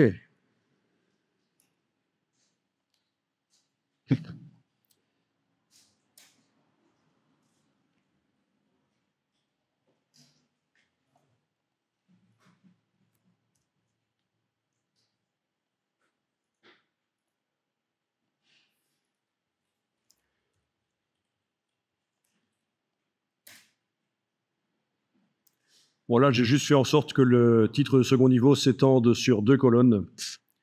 Donc, j'ai évidemment double-cliqué sur le style de paragraphe titre de second niveau, et au réglage ici, étendue de colonne, j'ai indiqué étendue de colonne, 2 colonnes.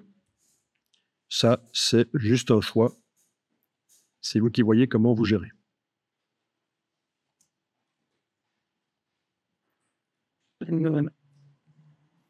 OK. Je vais juste mettre un autre sous-titre là.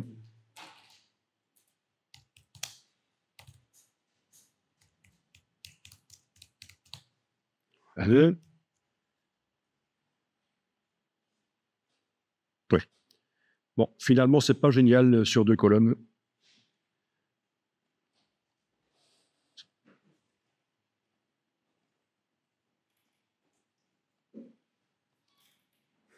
Génial.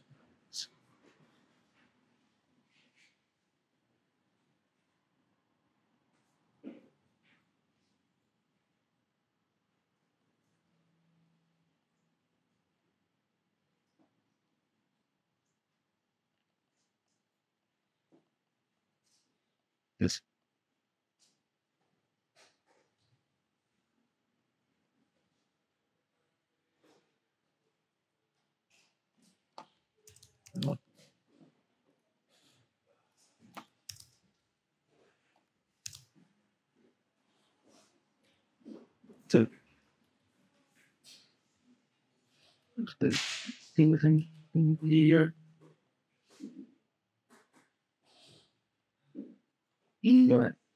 Ça va?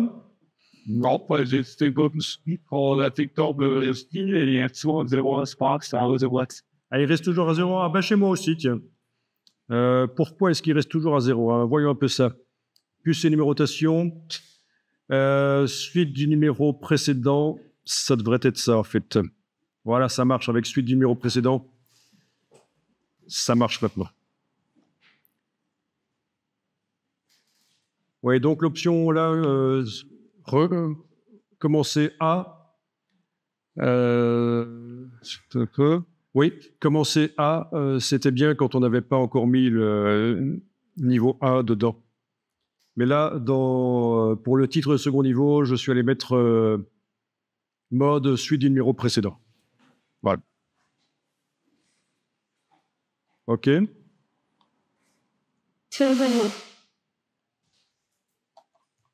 Et ça marche.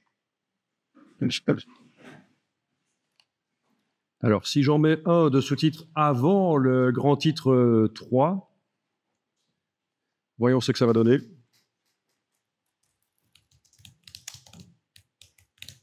Voilà. Il porte bien le numéro 0201. Et mon 0301 ne s'appelle pas 0302. Donc, pourquoi? Parce que dans la numérotation, ici, il est bien indiqué « Recommencer la numérotation à ce niveau après ». Voilà. C'est grâce à cette petite case cochée, en fait. Sinon, si elle n'est pas cochée, cette petite case, mon sous-titre, le premier sous-titre après le grand titre 03, il s'appelle 0302. D'accord? Donc, il faut que cette case-là soit cochée pour qu'après chaque grand niveau, après chaque niveau supérieur, le titre 03 ici, que le compteur soit remis à 0 pour les sous-titres. Ah, c'est pas simple non plus, hein, mais ça demande un peu de test.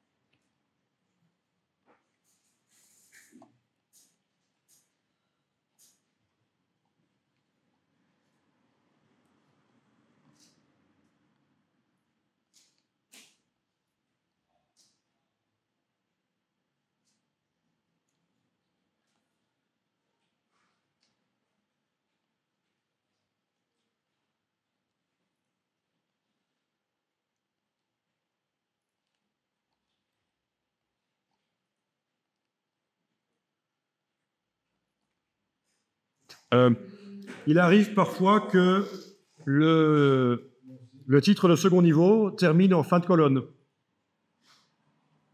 Il faut que je dise à InDesign, ça ne doit jamais arriver ça. Il doit toujours être suivi d'un tel nombre de lignes du paragraphe suivant. Et ça, c'est dans le style de paragraphe titre de second niveau, dans les options d'enchaînement. Alors tout à l'heure, vous vous souvenez qu'on avait été coché solidaire avec précédent, c'était pour que l'image soit toujours précédée de lignes en début de colonne, note. Ici, je ne vais pas cocher ça, et donc ça veut dire que je suis en solidaire avec suivant. Si je ne force pas à être en solidaire avec précédent, ça veut dire que c'est solidaire avec suivant. Et je dis qu'il doit y avoir au moins un tel nombre de lignes, c'est 5 maximum, voilà, après ce paragraphe-là, titre de second niveau. Donc il pourra se trouver en bas de colonne, mais il aura au moins 5 lignes après lui, du paragraphe suivant. Voilà comment vous allez pouvoir régler le fait que les sous-titres se trouvent parfois en fin de colonne. Évidemment, ça vous laisse parfois un vide. Ça vous laisse un vide dans la colonne précédente, mais c'est moins grave que d'avoir un sous-titre qui... voilà. Alors oui, on aurait pu faire aussi autre chose. Hein. À la place de faire une option d'enchaînement comme ça, on aurait pu dire qu'il commence systématiquement les sous-titres en début de colonne. Alors là, je ne joue plus sur paragraphe solidaire, je joue sur début de paragraphe, colonne suivante. Et donc là, ça règle aussi le problème. Mais là, j'ai quand même 2 sous-titres qui commencent 2 colonnes, c'est pas génial. J'annule.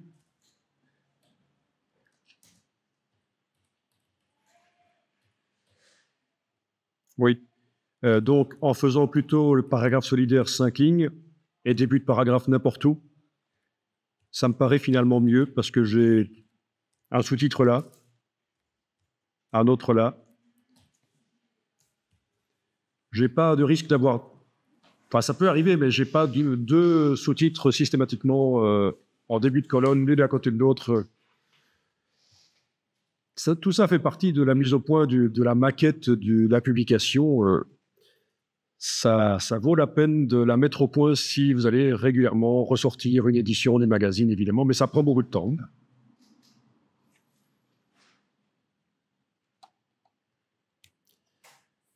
Donc, la numérotation des paragraphes, vous avez vu ça.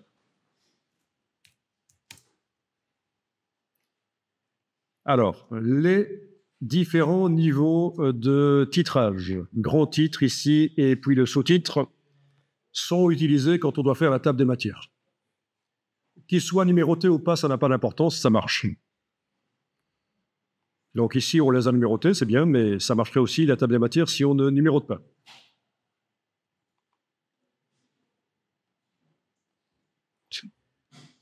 Eh bien, je vous propose de faire une table des matières. Oui, donc, table des matières, ce sera pour demain. Pas assez de temps pour terminer ça aujourd'hui. On va passer au légendage des images. Alors, vous avez toujours vos images en début de document, là, qui traînent? Ah oui, D'accord. c'est la même. Ah, Bien. Donc, je sélectionne une des images avec la flèche noire. On va aller dans Objet, légende, générer une légende statique. Objet, légende, générer une légende statique.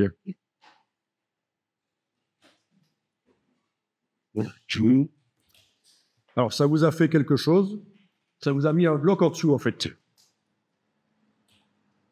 On est d'accord? Vous avez un bloc qui est en dessous, qu'on peut même déplacer. vous avez là. Faut isoler son niveau. Oui, avec les images qui sont actuellement dans le bloc texte, ça ne marchera pas.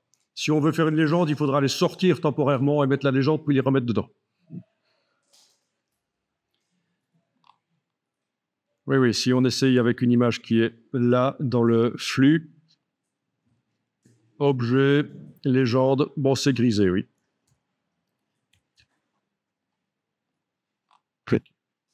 Bon, bah alors le bloc qui a été créé, là, vous pouvez le supprimer. C'était juste pour montrer que les légendes, bah, c'est ça en fait, hein, ça se met sous l'image.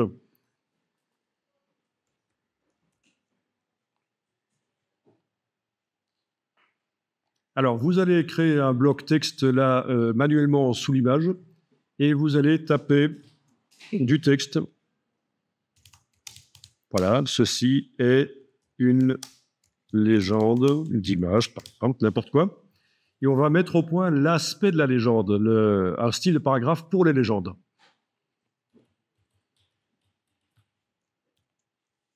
Vous avez créé un bloc texte, vous avez tapé du texte. Au niveau des styles de paragraphe, on va indiquer que ça utilise le paragraphe standard. Au niveau du style de caractère, on va indiquer que ça n'utilise pas de style de caractère. Sans. Voilà. Ah oui, il faut sélectionner tout le texte alors, de manière à dire que le texte n'utilise pas de style de caractère.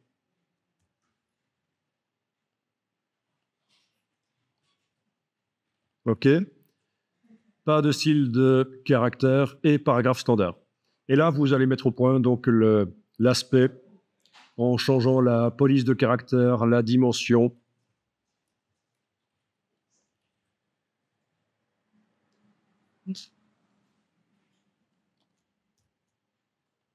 Ah, voilà.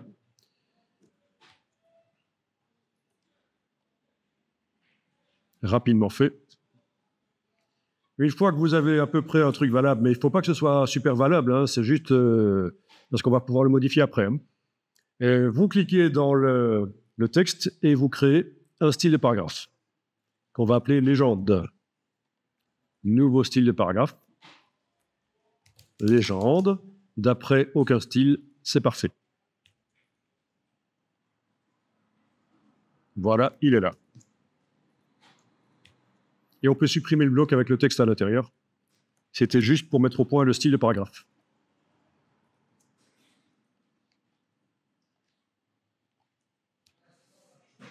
Alors, une fois que vous avez votre style de paragraphe légende, vous allez dans Objet, Légende, Format des légendes. Objet, Légende, Format des légendes. Et là, vous voyez que vous allez utiliser pour faire des légendes automatiquement, parce que c'est le but en fait, c'est InDesign qui va lui-même rédiger la légende en fait. Vous allez pouvoir aller chercher dans les métadonnées de l'image. Donc les métadonnées, ça peut être quoi? Ça peut être le type d'appareil photo qui a été utilisé, ça peut être l'auteur, hein, si la personne qui vous a refilé les photos a, avec un logiciel comme Lightroom ou avec Bridge, il a indiqué son nom, ça peut être le titre de la photo. Enfin, vous voyez, toutes les métadonnées possibles sont là dans la liste. Ce qui est un peu compliqué, c'est que par rapport à Bridge, elle ne porte pas le même nom. Dans Bridge, vous avez aussi la possibilité de modifier les métadonnées, mais il n'y a pas, la nomenclature n'est pas toujours la même. Voilà. Mais ce qui m'intéresse, moi, c'est le nom du fichier, en fait. On va faire avec le nom du fichier, OK? Mais ça pourrait être plus complexe que ça. Par exemple, oui, ben, faisons un truc comme ça. Nom du fichier, virgule, je mets virgule espace, en fait. Virgule espace, je mets plus maintenant.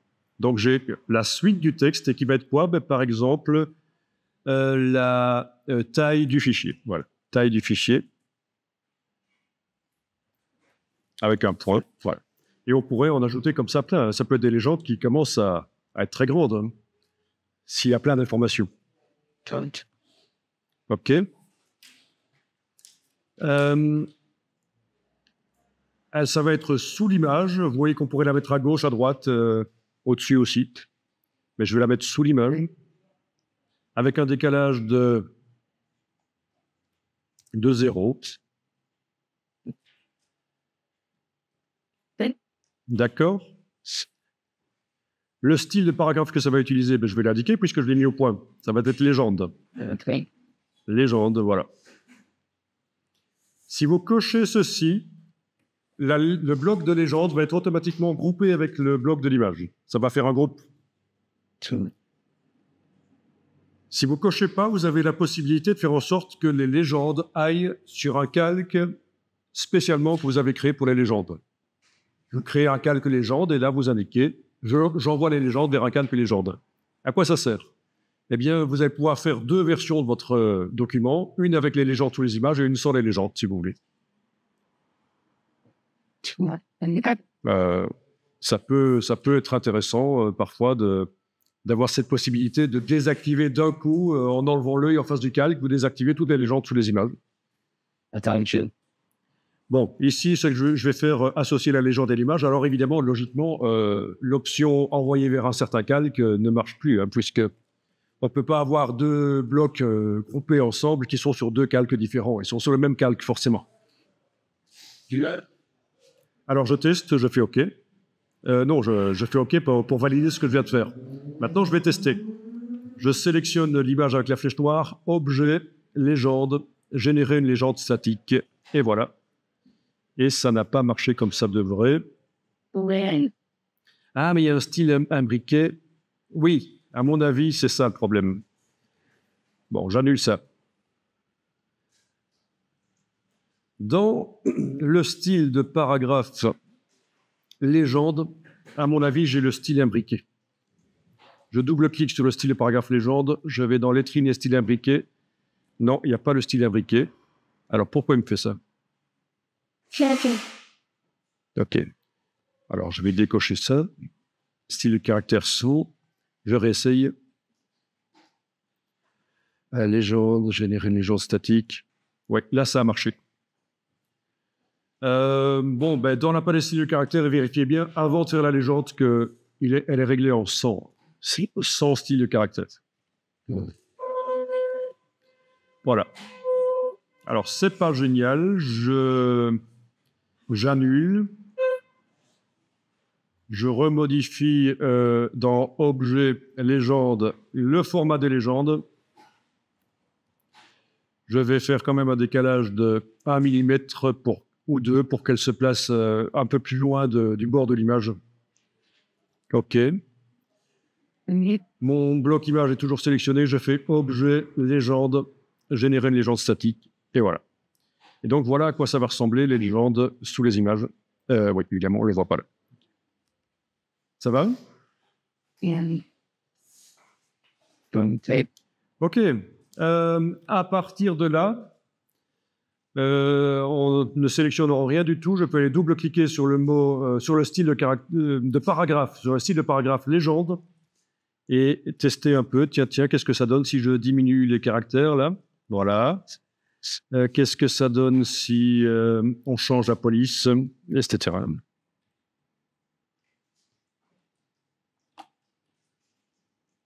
En tout cas, ça marche. Vous voyez que ça va chercher le nom du fichier et la file. C'est ce qu'on avait demandé comme légende. Voyons si on sait le faire sur plusieurs images en même temps.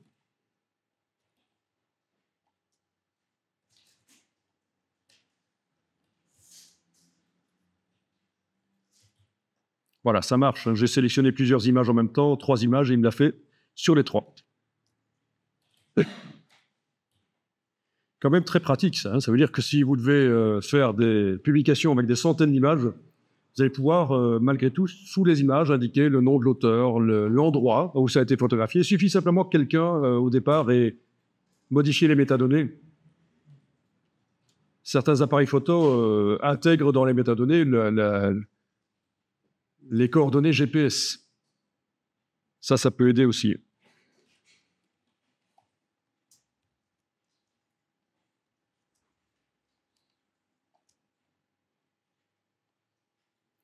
Alors, c'est quoi la différence entre une légende statique et dynamique? La légende dynamique, ça va vous faire la même chose. Sauf que si la métadonnée change dans le fichier, ce sera mis à jour dans InDesign. InDesign verra que la métadonnée a été changée dans le fichier. Tandis qu'une légende statique, une fois qu'elle est générée, ça ne regarde plus ce qui se passe à la métadonnée dans le fichier. Si elle change, il n'y a pas de mise à jour possible. Donc c'est juste ça la différence. Super. Alors si je voulais que mes deux informations, là, le nom du fichier et la taille, soient sur une seule ligne, il va falloir que je fasse un remplacement de la balise de fin de paragraphe qui suit le nom du fichier. Un remplacement de la balise de fin de paragraphe qui suit le nom du fichier dans toutes les images.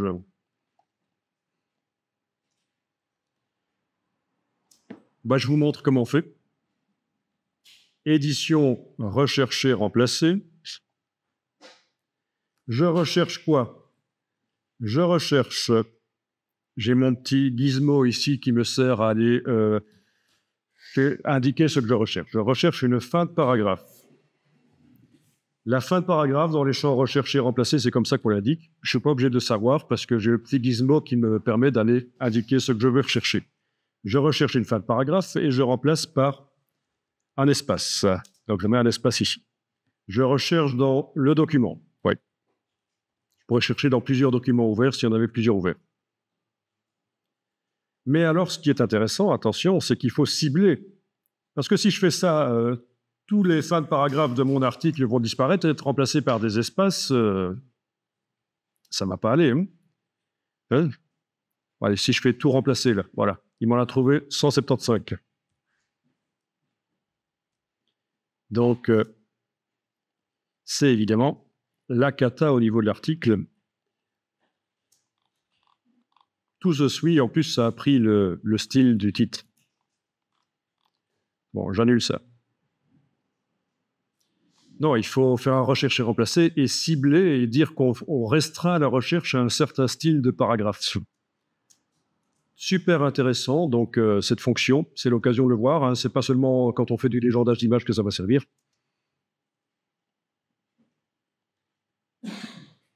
OK. Donc, édition, rechercher, remplacer. Je recherche une balise de fin de paragraphe, je remplace par un espace dans le document et je dis que je recherche dans le format de paragraphe légende. Le rechercher et remplacer vous permettrait aussi de... Non, je ne vous le dis pas maintenant. Donc, je recherche uniquement dans le style de paragraphe légende, tout remplacer. Ben voilà, au lieu de 175, il m'en a trouvé 4. Tout ça paraît très logique. Et voilà, ça marche. Les légendes sont maintenant sur une seule ligne. Il m'a mis 2 espaces qui suivent. Bon, c'est pas très grave.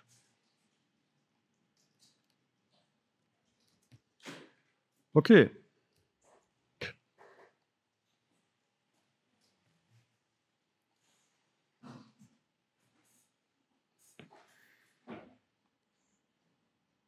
Yeah. Si vous faites ça sur une légende dynamique, pas sûr que ça marche. Je teste. Je supprime la légende ici, je vais créer une légende dynamique ici. Objet, légende, générer une légende dynamique. Là, voilà. Édition, rechercher, remplacer. Tout remplacer. Si, ça marche aussi. Sur une légende dynamique, ça marche.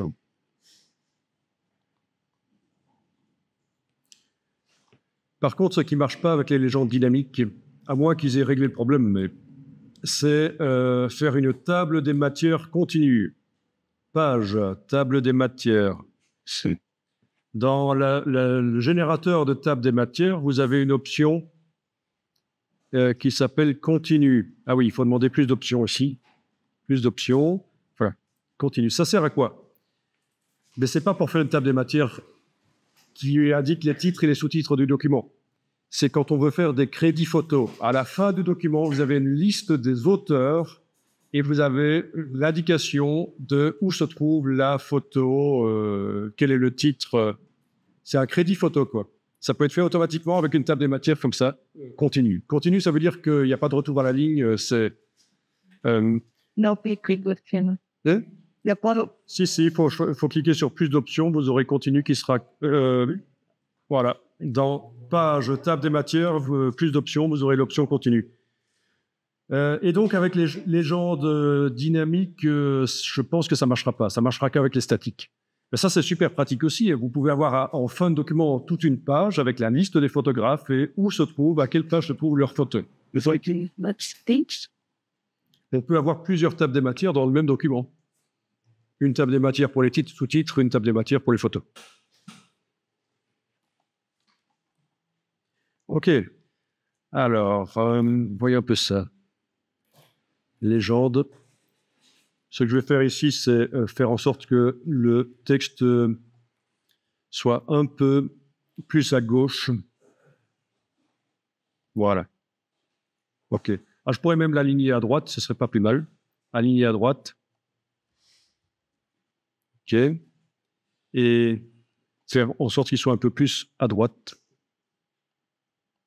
Voilà, super.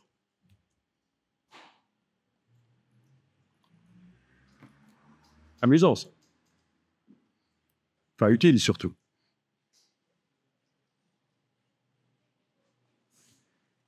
OK, en ce qui concerne les photos qui sont dans le document, je vous montre, c'est très facile. Je sélectionne la photo avec la flèche noire, je fais un commande C. Je fais un commande V, elle est là à côté.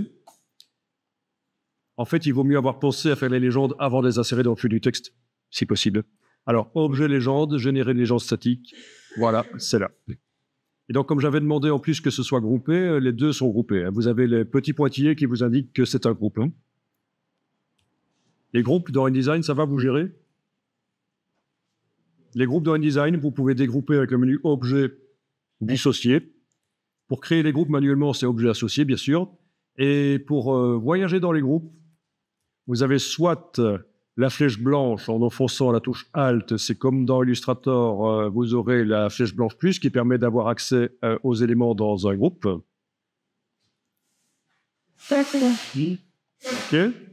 Flèche blanche avec la touche Alt. Mais vous avez un truc qui est un peu mieux. Quand vous sélectionnez le groupe, vous avez ici les tridents là pour la hiérarchie. Alors. Et ça vous permet de descendre dans le groupe. Par exemple, ceci, c'est pour descendre dans le groupe, OK?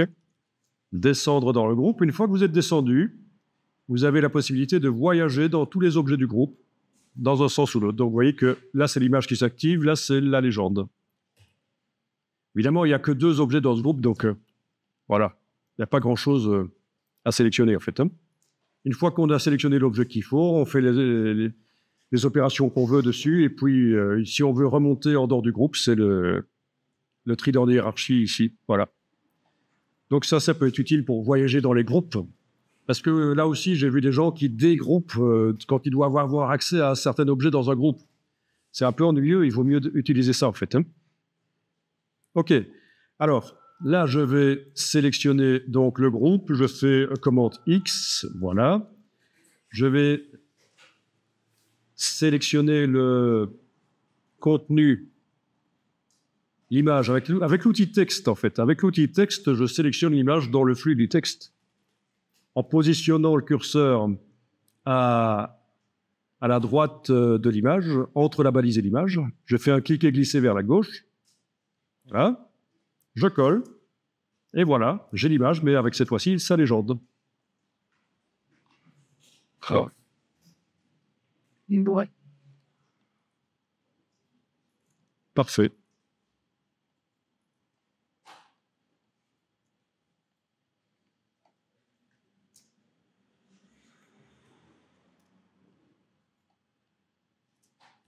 Donc, je récapépète l'opération. Je prends cette image, copier, je colle. Je n'ai pas besoin de la mettre sur le côté, elle peut rester là. Je fais objet, légende, générer une légende statique. Je fais une sélection sur ce groupe. Commande X. Je sélectionne l'image. Commande V. Et voilà. Bon, là, l'image n'étant pas très grande, la première ligne se met sur 2 lignes. C'est pas très bien, ça. Donc, rien ne m'empêche d'aller manuellement sélectionner ça et passer outre du style de paragraphe et donc aller réduire un peu la taille du caractère. On essaye d'automatiser un maximum, mais une fois que le document est fait, il y a des petites corrections à apporter parfois. Voilà, je suis passé de 8 points à 7 points et cette fois-ci, ça se met en une seule ligne. Pas de problème. J'aurais pu aussi agrandir le bloc. J'annule. Donc j'aurais pu sélectionner le groupe, descendre avec le trident dans le groupe, sélectionner le bloc et l'agrandir avec la flèche noire.